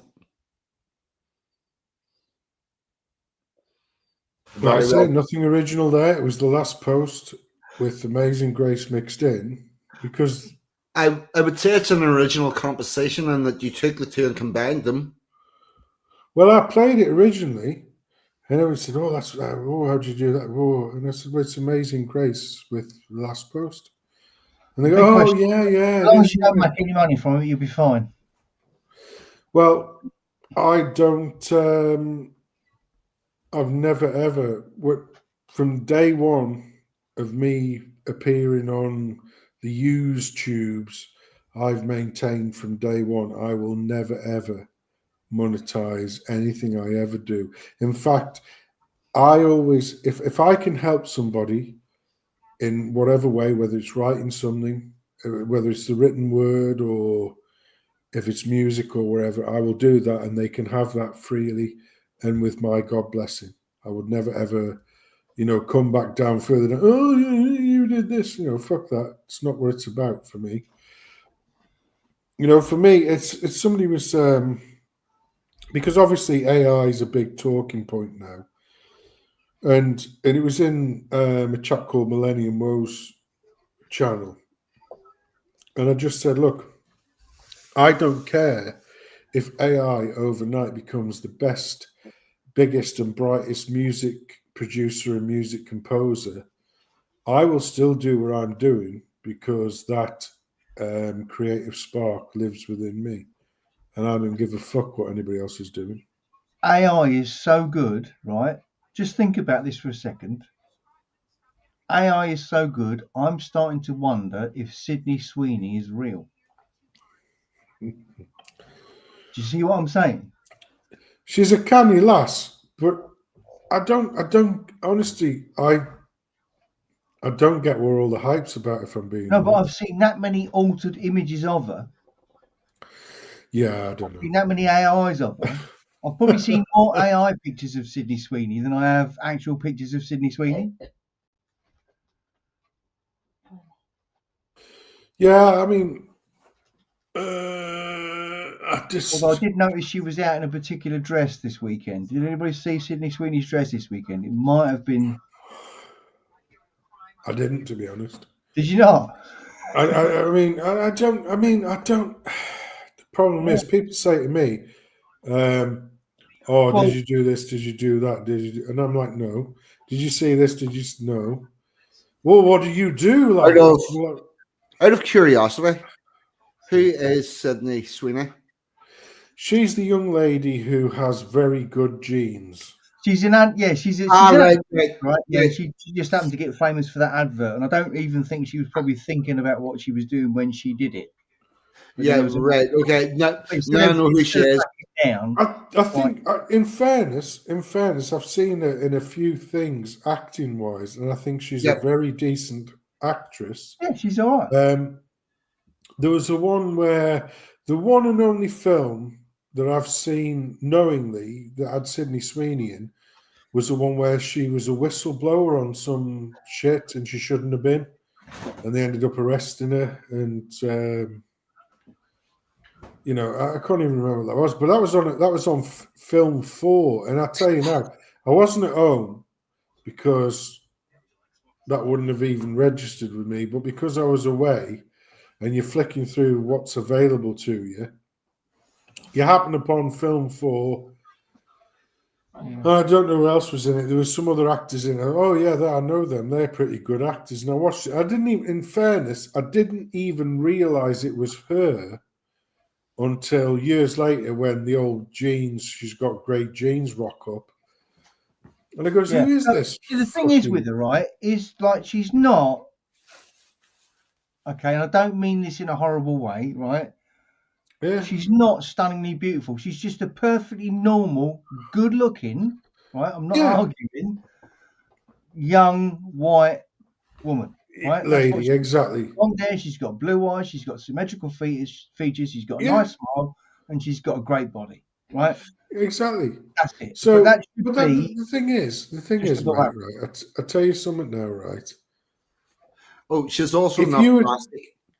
No, if you were to offer me Sydney Sweeney versus the so-called Insta face, you know, the Instagram face birds, featureless, duck-lipped fucking platypuses, I'm going to go with the old Sydney Sweeney, to be honest, because I'm not knocking her. I'm not knocking her. Creatures are She's a lovely awful. girl. I wouldn't turn her But down. I know what you mean. I know what you mean, Pakka. I grew up in the 80s, right? And they were 10 a penny, weren't they? Go and look at the pictures. And they were 10 a penny. Go and look, and then come back and argue with me that Sydney Sweeney is some kind of 12 out. I know exactly what you're saying, Pakka, mate. Sorry, I was going to call you Toffee there. I daren't call you Toffee because you know. Hang on. All right, there, la. I was born in the 80s. I grew up in the 80s. Like, I was out robbing cars. He wasn't robbing cars. He's a good man. But he was. That sounded more Manchester than Sky. Right back. No, but she was. Yeah, old. Yeah, but she was. I wish I could remember the name of that film. RPW's in the chat. He's a clever lad. He'll probably remember what it was. But it was based on a true story, and it was basically some shit-lib woman who was a bit pissed off about something in the administration, which was probably true and correct thing to do. And, these people rock up on a doorstep and said, you know why, Rita, don't you? I haven't got a fucking clue. And it's the pretense of it being like, I don't know why you're here because I've done nothing wrong. And it's like that pretense holds up. And it's really, actually, it's a really, really well-directed, well-acted film. And I didn't even realize it was her until I saw a subsequent advert for it when I was at my auntie and uncle's a few weeks ago. And because obviously she's got the notoriety now, it said, And it showed this film. Goes, oh, and I said to my cousin, goes, oh yeah, I've watched that film. It's pretty decent, that actually. And it goes starring Sydney Sweeney. Now, when they showed it on Film 4 2 or 3 years earlier, you can guarantee it didn't say starring Sydney Sweeney. It would be the conspiracy theory film, blah blah blah blah blah. But because she'd got the old Good Genes notoriety now, it was like starring Sydney Sweeney. You're like, oh, is that her? Yeah. Oh, yeah. Yeah, I remember now. Yeah. Oh, yeah. Yeah, still mid. But yeah, she's great. Yeah. Good lass. Yeah, I'm not knocking her. Like, if I was, sat near her, I'd be looking. Yeah. Oh, I'm but just she's saying, natural. Like, that's the thing, you see. All this internet thing now, where, women say, oh, men put ridiculous standards on us. And that's bullshit. We've always liked women of all types and all shapes and colours and God knows whatever else, whatever you want to call it. At the end of the day, and I'm not saying this to, as a sort of a not all in a piece of wood sort of framing.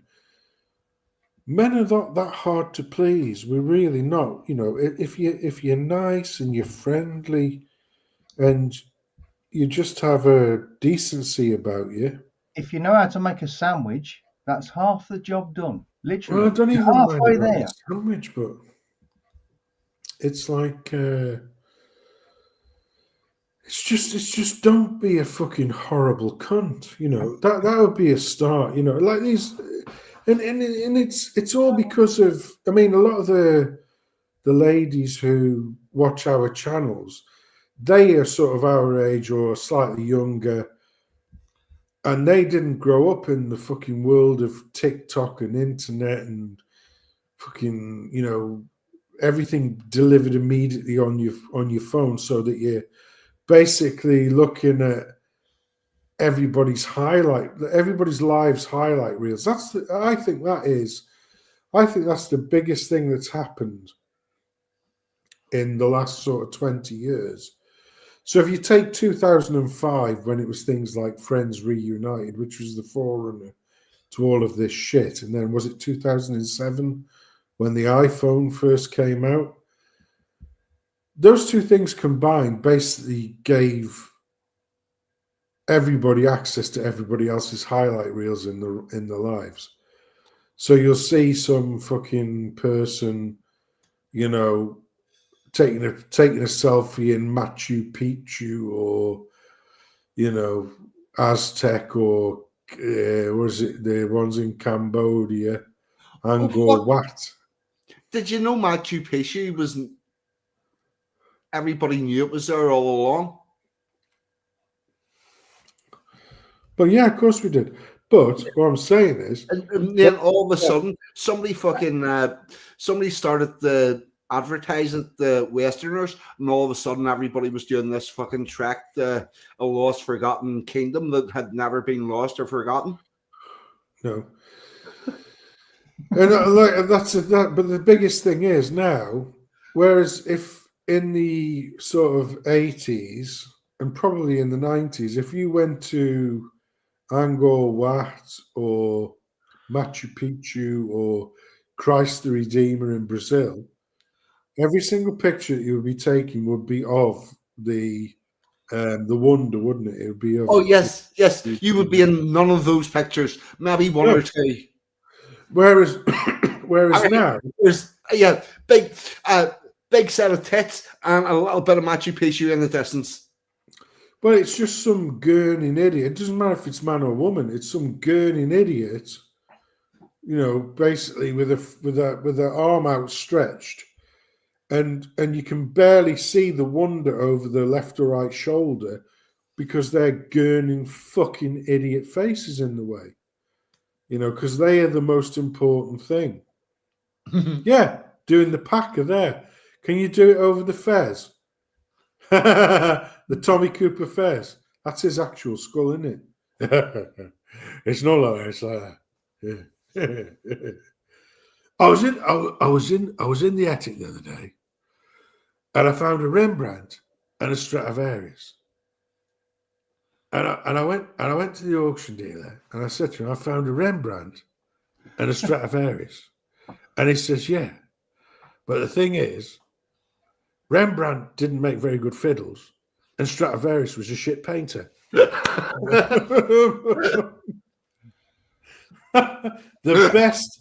is the best sketch. That is the best joke of all time. The Tommy Cooper Rembrandt Stradivarius sketch. Best sketch of all times. That best. But yeah, so the problem that we've got now is that people have forgotten that, you know, life is a mirror, not a window, and comparison is the thief of joy. Because of course, you know, I could look at Elon Musk's top 10 houses that he owns around the world. And I could look at that. If I was a materialistic person, which luckily I'm not, I could look around and oh, bastard, oh, look at this, oh, look at that, oh, look at this, oh, look at that. And then you get all these, but the thing is, like I say, you know, you get all these, you know, various people, like ladies, allegedly going around the world, and like, you know, you see the wonder over the shoulder, and then you get other ladies who go, oh, well, why isn't my life like that? What they don't realize is, yeah, they've taken one picture with them smiling into a camera, looking at Machu Picchu or over their shoulder or wherever. What they don't tell you is like the 7 days prior to that, they were being eaten alive by bugs and other shit just to get there. And then after they took that picture, they had dysentery for fucking 10 days. You know, because they won't show you them basically fucking puking out of their arsehole, will they? But they'll show you the smiley, happy people picture. So everybody then thinks, oh, you know, my life's shit because, you know, Who's that this is Hollywood not producer that got done for the Me Too stuff? Weinstein. Weinstein, right? Okay. Weinstein. Now look at every attractive Hollywood female star since the 1980s. Look at them in the same way. Go on, try. Yeah, but well, Sharon did get a blot out, to be fair, you know, so. Hold on. There's another level on what Sanson was saying. See, apart from all the days where it was totally shit, you'll find out that they also didn't even enjoy the good days or seeing the wonder in itself, because they had turned that whole fucking thing into work and forgot to enjoy any of it. These people that are living their life to be on the internet, they are not having a good time. They are not enjoying it. And it's not a good way forward. But yeah, and what Sanson was saying, all of those Hollywood actresses that would turn down 99% of the male population open their legs for Harvey Weinstein or their mouth. Actually, more likely their mouth. But it's a lot more insidious than that as well, isn't it? Because that's the other thing. That this whole Me Too movement means that the whole Western world is shocked and astounded, I tell you, that Hollywood has got a casting couch. What the fuck? Yeah, well, let's just say, you know, that's been a thing for decades. Hang on, how old is the phrase casting couch? Yeah. And where did that come from? Yeah. Oh. Yeah, probably fucking from the beginning of Hollywood. Edison. From Hollywood. The casting couch began at the beginning of Hollywood, where some good-looking girl, where there was two good-looking women that were up for the same part, and one of them, the director saying, "Well, I don't know how to choose between these two," and one of them says, "Well, it's really easy. I'll also suck your cock." Yeah, hang on, this is good. Rich says he thinks it might be a category on Pornhub, but he only thinks that. He's not sure. He's never been to that site personally himself. But Spanish Chicken. I'm not knocking good-looking girls in films. I think they're fucking amazing. Particularly your woman in the James Bond one that walked out of the sea. Ursula. Yeah, yeah. That I really underneath like. the mango tree, me honey. But I think this whole Me Too movement were no, got to stop now. Right. Best Bond girl 42. Best Bond girl. Fittest. The one who you fancied the most. Best Bond girl. What? Oh. Sorry, this is a bit sexist, ladies. You get your best Bond in a minute. We won't ask that question. Probably Honey Galore. Oh, Hannah Blackman. Oh, yeah. She was a lovely lady. Pakka. Best Bond girl. Question. Did Joanna Lumley ever be a Bond girl? No, she wasn't, no. Right, okay. Then we'll probably go with Pussy Galore. Yeah, Hannah Blackman I'm was going to tell lovely. you, without a doubt, it was Mrs. James Bond. Diana Rigg? Yeah. Oh, you liked her, did you? No two ways about it. Yeah, she was lovely. Do you know who mine is? Also a redhead. Jill St. John from Diamonds Are Forever. She is the fittest woman ever. She was beautiful. What a beauty! I mean, I don't even know if she's still alive now, but what a beautiful, beautiful lady, Jill St. John. She was fucking gorgeous. Sorry, ladies. Sorry for a little sidetrack, but you can post in the chat who your favourite Bond was. I know it was me, but I didn't play the part on television, so you're going to have to go with, one of the other reprobates, which would be Sean Connery. You'd have to go with Sean Connery. What was Plastic Face he called? The Aussie lad. Then you got Roger Moore. Lazenby. George Lazenby, Roger Moore. Then you've got Timothy Dalton. Yeah. Pierce Brosnan, and then Daniel Craig. Craig. So you're going to have to pick out of those. Like, obviously, it's going to be Sean Connery. So honours even there. But Jill Ireland, what a beautiful lady. The best James Bond and the best looking James Bond are two different categories. Because Daniel Craig is the fittest James Bond, and Connery is probably the best James Bond. No, Connery was the best, full stop. Well, I have to say, if I was, who would I rank? How would I rank? Because, I think Lazenby got a pretty raw deal, if I'm being honest, because I think On Her Majesty's Secret Service is a really good Bond film, actually. I think he got a really raw deal on that one. So, well, I'm obviously biased for that film. Oh well, and in fairness, Timothy Dalton played Bond how Daniel Craig played him, so less fucking, comedic and camp or whatever, like more action. More. But he because everybody had effectively expected the Connery stroke Roger Moore humour. When Dalton came in, he was a classically trained Shakespearean actor. He read the books and he thought, oh, well, Bond's like this. Everybody said, oh, fucking useless. What a shit Bond. But he was actually... James Bond's a miserable cunt, though. Yeah, exactly. People don't get that. So you've got him. Brosnan was sort of somewhere in between. And then you get Daniel Craig, which is the poster boy, blue-eyed, blonde-haired, fitty, if you want. For a better I liked the Daniel Craig films. I like Daniel Craig, yeah.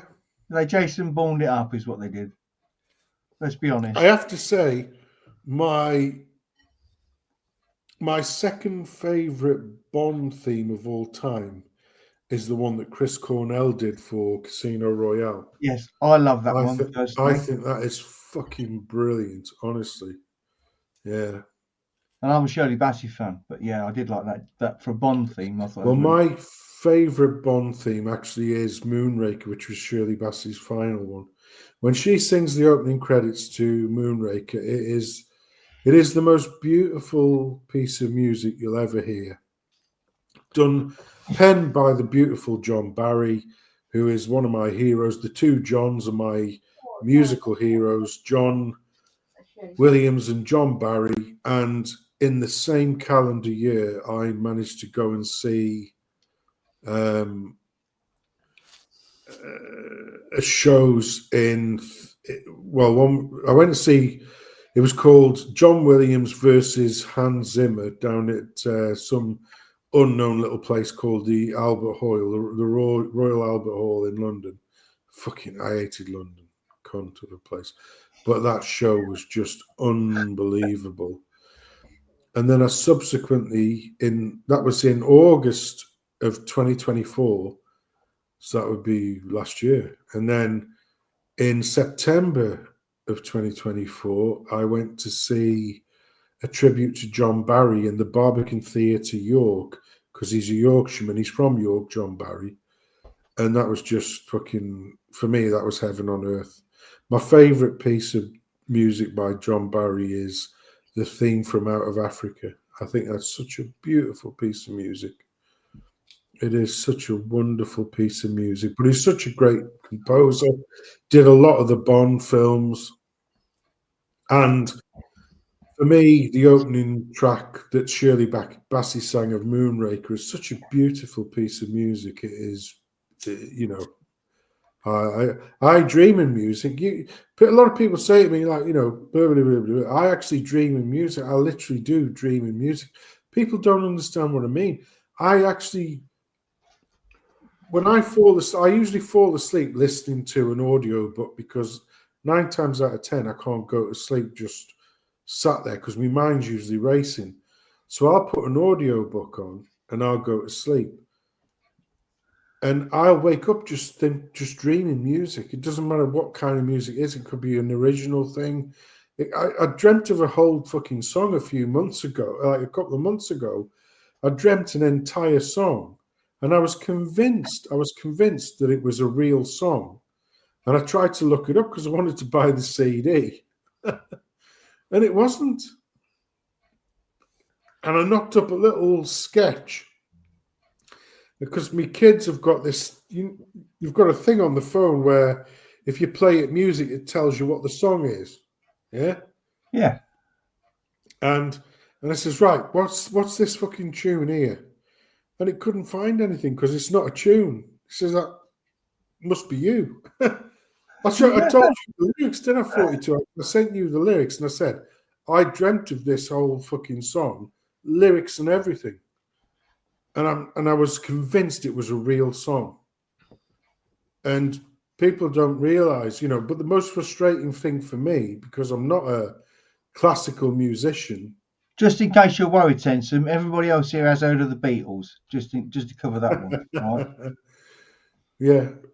Help. Well, because I'm not a classical musician, I struggle to replicate the sound that lives in my head to other people. In other words, like produce it. All right, yeah. You know what I mean? So yeah, you've got the sound in your head, but how to make that all come together? Well, it's like I say, I've got a beat. I have actually once again. I woke up dreaming of a Beatles song, or what I thought was a Beatles song, or the Everly Brothers, or something like that. And once again, I said, "What's this song? What's this song? You know, this one that sounds like this. You know, where somebody loves me, somebody like me." And the kids are like, "Yeah, nothing." I goes, "No, it's definitely that. No, there's nothing there like that." I'm like, "But it is. It's a 60s song like Beatles or the Everly Brothers or, you know, the Hollies or somebody. Definitely is." "No, there's nothing like that." And I'm like, "Well, what about the lyrics?" He goes, "No, there's nothing like that in the lyrics either." I'm like, bastard. So I've got all these fucking songs milling around in my head. Huh. And I just don't know how to fucking put them down in a way that makes them sound good. Do you know what I mean? I do all right, but it's a laborious process. I've not found the relevant shortcuts yet to be able to disgorge what lives in my head onto a bit of yeah. digital You're not media. learning to play all them instruments. Just saying. Yeah. Yeah, I used to be great on a comb and paper, but we all have our trials and tribulations. Yeah. I'm starting to get the ideas of poems coming back into my head. Which may develop into something. And I do have a feeling that I want to write. Oh, and before we go, also want to mention Movember, because that starts today. And it's quite a reflective one for me this year, because of, obviously, I first became involved with Movember, aware of it, back in 2012, whenever I escaped the abusive relationship and found the men's rights movement and all of that. And as much as I always understood that it was important to have a month to look at men's health and men's issues and all of that stuff, I didn't really see what I should do for November, which is probably because up until, as you know, I've been following the calendar year and things have worked out for me a lot better, and I'm not lurching from month to month anymore. Just knocking my head and touching wood that continues. So now I'm actually, this year, I'm starting to do things a little bit more healthy. And for my November, I'm starting off today. I did my one pull-up. I'm doing one more every day. So the end of the month, I'll be on 30 pull-ups. They will not be done in one continuous fucking run. They'll be put in the sets, but I will get the 30 by the end of the month and see how that goes. I did my one today. Also doing press-ups, although I will say that I don't know what number the press-ups are going to end up at, but I was not going to do one to start off, because I swear to fuck, from I've been like, I remember struggling to do 10 press-ups whenever I was about 8. And from then till now, if I ever got down to do press-ups and did less than 10, I would think there was something very wrong. I need to have my fucking boy card back. So I've done 10 press-ups and one pull-up, and we'll see where that ends up at the end of the month. And I'm going to improve my fitness and strength. So that's what I'm doing this month. It's going to be fun. You should end up with some slightly more defined shoulders, I thought. Yeah, well, this is arm biceps. Yeah. Yep. That's exactly it. You might have to change your picture. No. See, the problem is that's quite a muscular back. It doesn't reflect where I'm personally at. Although, like I said, you're black. We all know that now. Yeah, yeah. Obviously, because I've failed of council housing. Yeah. The whole smoke detector incident has shown you up. Well, to be fair, that smoke detector was one that went faulty and was wired into the mains. It was not that I can't be arsed changing a fucking battery thing. Yeah, 42, and it's wide. He's got his entire house wired into the lamppost outside. Okay? Oh fuck! I knew people that did that. Yeah, which is not a problem until next door starts using the same lamppost to charge his car. Yeah. I also I knew someone who'd do something. I don't know what the fuck he did, but he showed me his electric meter one night and it was running backwards. So what he used to do was Monday, Tuesday, Wednesday, run it forward, Thursday, Friday, Saturday, run it backwards. And keep a good list of where the numbers are, so that actually does go up a little bit each week. Yeah. Oh, and another friend that was doing something with his gas to bypass the meter and got quite the shock whenever he woke up one morning and the gas company were in his garden and had sealed everything off, and and told him that he needed to pay. I think it was something like £2,000 for damage to equipment, and then his back calculated gas where he could go to court, and they were not going to connect him until the money was paid. Yeah, so be careful what you do, people. Yeah, you know what I mean. Don't if you don't want to get a parking ticket. Oh, yep. Fuck! There was a car park on the Newton Arch Road. It's one of them fucking Iceland ones that never, it's Iceland charge for all their car parks, but generally speaking, there's nobody checking them, so you don't need to bother about it. And I used to park there in the mornings before going to work because there was a mace, I think it was like a corner shop type thing. Yeah, I've got a better tip for you. Go on. Yeah, and now they have put cameras on it, and I have to park somewhere else and go to a different shop. But it's just fucking, you're going, and it's the obvious thing. Yeah, you don't want a parking fine, so you do it a little bit differently. Yeah. Right, this top tip, everyone. Okay, all you need is a piece of paper or cardboard about 6 inches long and about 3 inches wide, and then you fold it down the middle as if to make a reserved place card thing, yeah? Yep. And then you write on that piece of paper or card, nurse on call, yeah?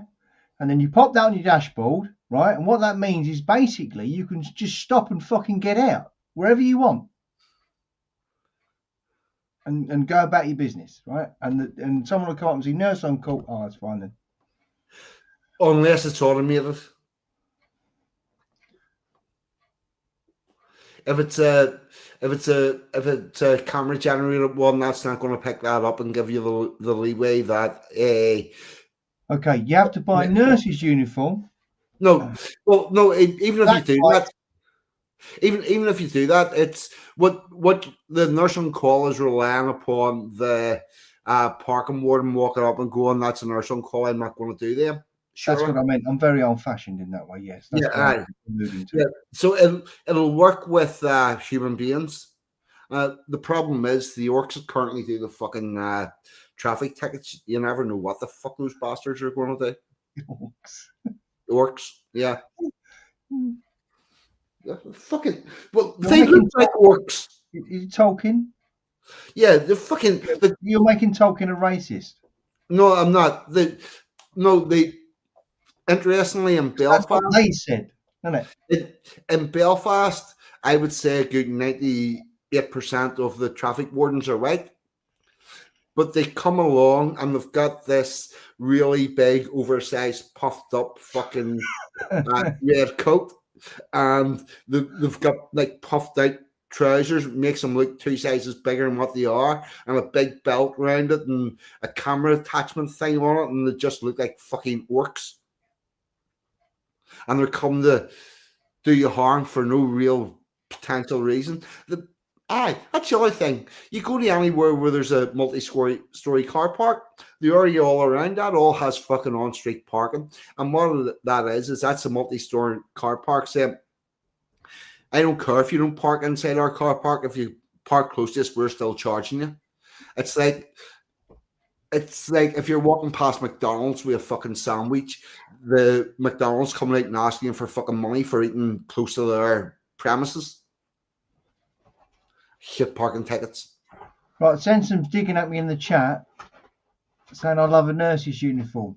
And I used to spend, actually Sensen, right, get this. The first job I got in the nursing home as the maintenance man, they gave me a contract and I signed it and all that shit. And then I read into the contract, and my contract, bearing in mind I worked in a nursing home, said that in the summer I could wear a skirt and tights.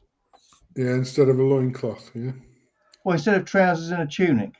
Oh, sorry, loincloth. Yeah, sorry, mate. Yeah. because obviously the actual uniform for girls was trousers and a tunic, but that wasn't mentioned in my contract. They'd had the forethought to take that bit out, but they left in this subject that did say that in the summer I could wear tights and a skirt. Joe was fantastic. We're men in tights. From the rich and to the poor, that's right. We're men in tights. Do you remember that one? Robin Hood, Men in Tights. Yeah. I think the other one's superior. Can I see who was that there? Was that Anglo? Absolute traitor. Stokey fucking traitor. Look at the state of that. Yeah. He likes curry and golf. Yeah. And only moments ago on my channel, he was saying, "Oh, you know, you're a good lad, you sent some fucking..." Do you know why that is, don't you? Do you know why that is, right? And only Anglo-Saxon will know this. And I'm pointing at you specifically, sir. Anglo-Saxon would like to think he lives in Crossheath, but he actually lives in Nutton. You're a boy from Nutton, Anglo. We all know you're from Nutton. Don't be giving me none of that bullshit. Can I be the first to say that Nutton doesn't mean nothing to me? Here is Crossy where the battle was. Was there a battle in Crossy? Yeah. Because you see, the thing is, right, Crossheath and Nutton, there's a rizzle of paper between them, you know, and whichever one you lived in, you used to, like, put it this way, if you're after a bit of rough and you lived in Crossheath, so like you were talking about, and there were a few rough houses there. Where are you from, you? Nutton. Oh, good lad. Conversely, if you were from Nutton and you were tomming about in Newcastle, like main centre, like the clubs and whatnot, what was the name of the club in fucking... There we go. He's admitting it now. Come on. Hey, what was it? Flickers? Was it Flickers in Newcastle, Anglo? Remind me on now. What was the nightclub in fucking Newcastle now? Was it Flickers? If you were from Nutton and you were in Flickers, you were from Crossheath. Do you know what I mean? The Blue Oyster Board. No, that's Rags's hangout, mate. It's not nothing to do with us. That's Rags's bar. I've even got the videos to prove it. Only Rags. Do you remember that? He's Only Rags channel. Oh fuck yes. Right, what's this here? Need some extras. My right lip is. Nothing, boy. You never admit to that if you were in Flickers. I'm telling you that now for now. Was it Flickers? Anglo, you got to let me know. Put me out of misery. I didn't often go to Newcastle because, was it Yates is in Newcastle? That was a shithole and all. I used to like Burslem. Burslem was great because it was the most uneventful place in Stoke because it was real ale houses and curry houses, you see. So that's me, innit? Beer and curry, you know. If they had a golf course there as well, I'd be fucking in my element, you know. The only thing I know about Newcastle is they had a fucking boat that was a pub. Yeah, that's proper Newcastle, not Newcastle under Lyme, because Newcastle under Lyme's in Stoke. Well, all right, next to Stoke, but the Tuxedo Royale on just underneath the what's called the New Bridge. It's been there since before. The what? Sorry. The New Bridge. The Tuxedo. No, the boat. It was called the Tuxedo Royale. Yeah, I remember Where that. is it? It's in Newcastle. Okay. I used to play for a football team in the Boys Brigade Old Boys League, and we went over there for our weekends away, and that was mad. That was mad as fuck.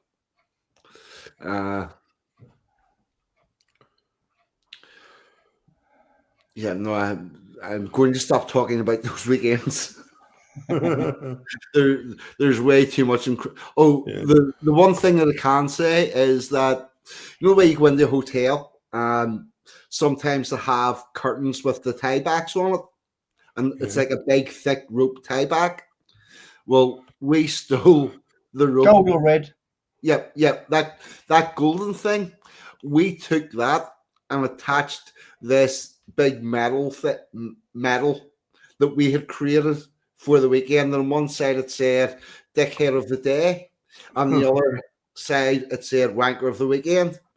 And anytime you did anything stupid, this thing would be taken off somebody's head and put on yours. And then while you were wearing that, if anybody wanted anything from the bar, they had to give you the money and you had to go up and get it. And the person who wore it the most times over the course of the weekend was presented with it at the end with the fucking tie back thing that we'd stole out of the hotel as their prize of Wanker of the Weekend. As you can see, it was a very highbrow society I knocked about with. Yeah, no, that sounds fine. Now, on that, we are 2 hours and 15 minutes in. I'm for wrapping this thing up. Unless, is there anything else that we need to talk about?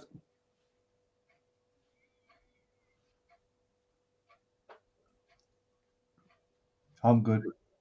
Yep, all good. Mr. Sanson?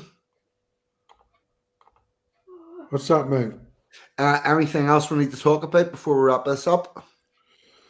Well, there was one story where I don't open up a can of worms at this time of night, but it was called "I Know Why Women Aren't Having Children. Men just aren't good enough." But we can leave that for another. We can leave that for another time. Oh fuck yes! There's a lot in that. That's, do you know what? That is that at the end of the month we're going to have Rich RPW media. Wait, hold on a minute. Let me just double check something. So you mean proper end of the month next November? You meant this month? So it's the 29th, yeah? Yes. Are you available? I'm probably here then. So let me just double check. So what we're on now, second. Well, sorry, the first. Let me, because it's gone into Sunday now, isn't it? So yeah. 2, 3, 4. Yeah. And then it's 1, 2, 3. The 20th. Yeah, that's I should. Fingers crossed. Yeah, 29th, mate. Yeah. Perfect. Yeah. We will do that story then. Trimbo stream for me. On my channel, I mean, yeah. Yep. Perfect. We shall do that one then. Sorry about that. It's like a regimented fucking thing. I can count the days. Arpa, if you want to come on for an end of the month, send me an email. And we will get that booked in. Don't forget the email address is Jesus, care of the Pentagon. No, it isn't. It's Dave at Dave's Waffle House. 42rights at yahoo.co.uk. There you go. Yep. Arpa, we will work that out, definitely 100%.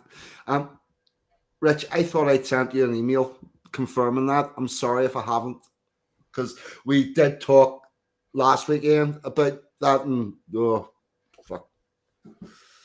Yep. Yes, looks like Arpa is going to come in as another guest for the end of the month stream. So we're all looking good. Now, what shall we have as an outro?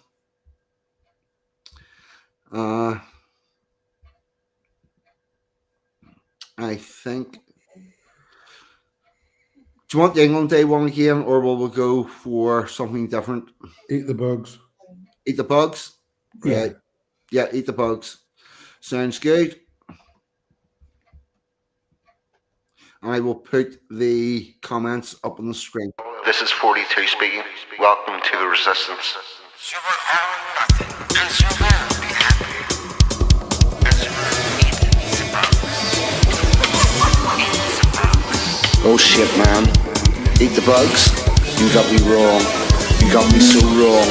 You ever seen a cave drawing of somebody with a spear hunting a mosquito? Well, me either. We eat meat and we have choices. You think the hedgehog right? It tastes like chicken. Fucking chicken. I ain't eating your bugs. I ain't eating your bugs.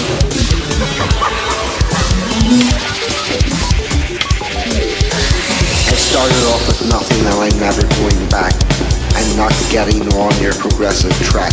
With Agenda 2030, I refuse to engage. I can see where it is going and it's just another cage. I've got hedgehog, I've got rabbit, I've got wild hog. Fuck it, I could even move to Alaska and get me a nice caribou.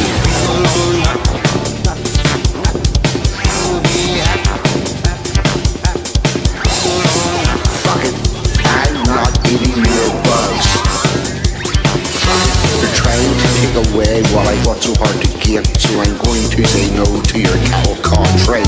Eat the bugs, live in some communal pod with no fucking privacy. Oh, nothing will be happy. I've seen the people with nothing and they don't look happy. Eat the bugs, live in some communal pod with no fucking privacy. Oh, nothing will be happy. I'm not eating your bugs. Fuck it. Fuck it.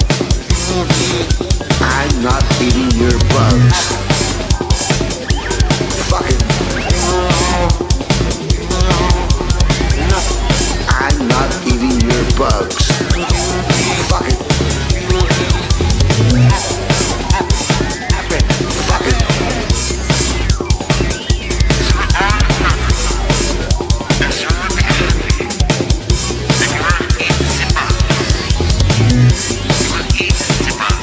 Oh shit, man, you got me wrong. You got me so fucking wrong. There are millions of us in the UK, billions worldwide, unvaccinated, striding out into our third winter of death with not a care in the world.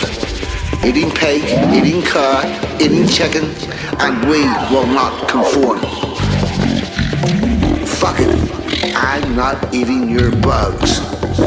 Hey, Klaus Schwab, this is 42, and I want the word with you. Motherfucker. This is the fourth industrial revolution. We have a window of opportunity for the great reset. Technology is a critical weapon. History is truly at a turning point.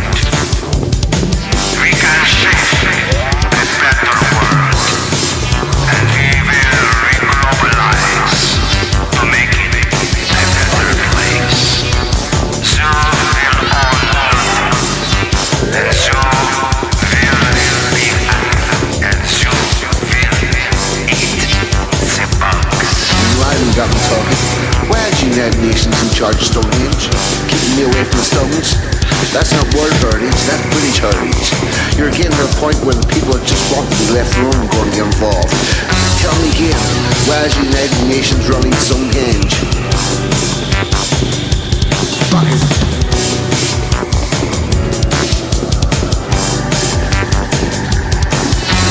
Stonehenge, New Games, a fucking Penang mountain range, now owned by UNESCO, so you and I can never go. Fuck your 15-minute cities and your Internet of Things. We are going back to nature, see what that life brings. We had a good look at the banning you did, so we hook up with the Woodlander and take our shit off grid. Fuck it. We hook up with the Woodlander and take our shit off grid. Fuck it. We hook up with the Woodlander and take our shit off grid.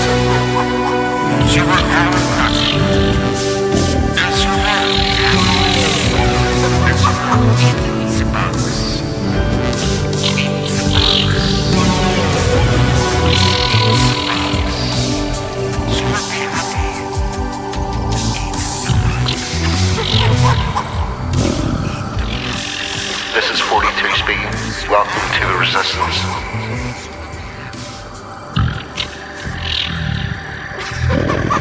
Fuck it.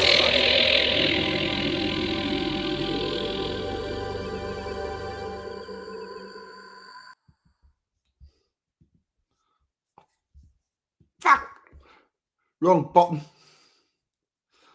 Oh, no. Fuck me. Where did the... Fuck it. Yeah. Where did the... Right. I'll tell you what happened. It obviously very limits the amount of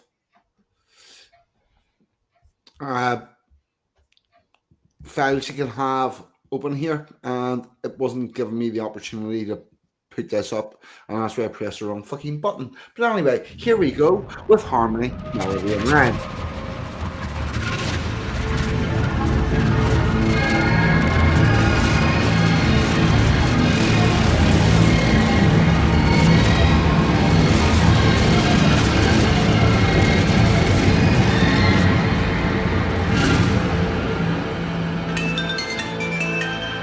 Hello, this is 42 speaking. Welcome to the Resistance. You are not alone, and we shall walk this journey together. What about you, John? If one brings a guitar and one brings a voice, then they stand together and make their own choice. Let us gather together those that can perform, and from the scarred timbers build our own platform. From that grand house they tried to burn down, there's gold in the ashes if you look around. Let us gather together those that can perform, then from those scarred timbers build our own platform. Build our own platform. We will sing words of wisdom. We will sing world.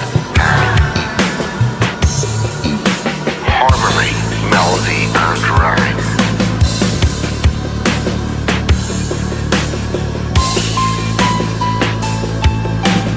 We descended from minstrels in old days of yore. We will create a culture as we did once before. Forced to stand by as our country was sold. Did you really think we'd leave that story untold? So one brings a guitar and one brings a voice. Then they stand together and make their own choice. They have seen the future, the way forward is clear. Among us still stands a modern day Shakespeare. They have seen the future, the way forward is clear. Among us still stands a modern day Shakespeare.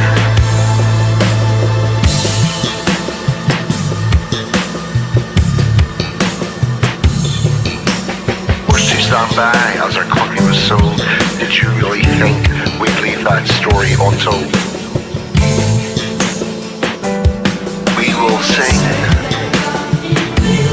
words of wisdom. We will sing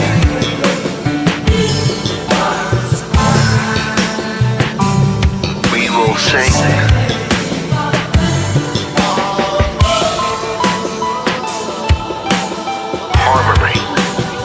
melody, rhyme. Harmony, melody, and rhyme.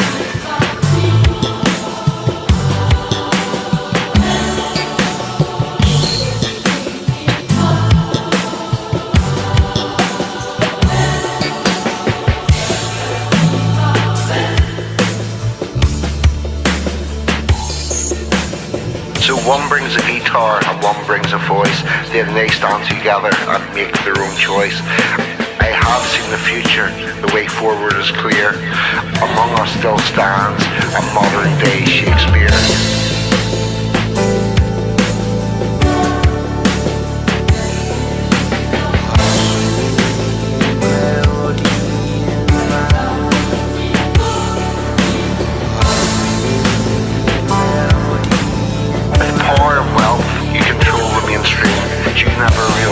You cannot kill a dream. So we will gather together those that can perform, and from the scarred timbers build our own platform. You're talking to 42. What about you, chum? If one brings a guitar and one brings a voice, then they stand together and make their own choice.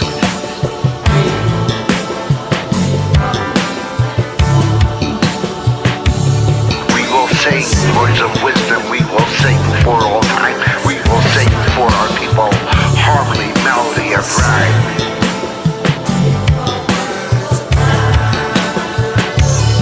We will sing words of wisdom, we will sing for all time, we will sing for our people with the ancient trilogy of harmony, melody, rhyme.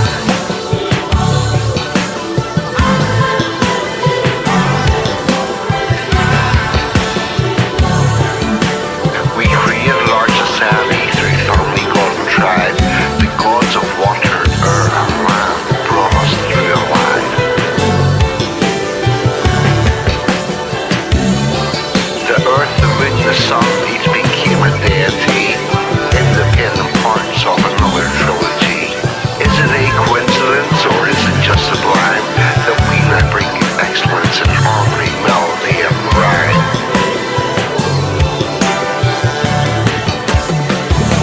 With power and wealth, you control the mainstream, but you never realized you cannot kill a dream. You cannot kill a dream. And we shall walk this journey together.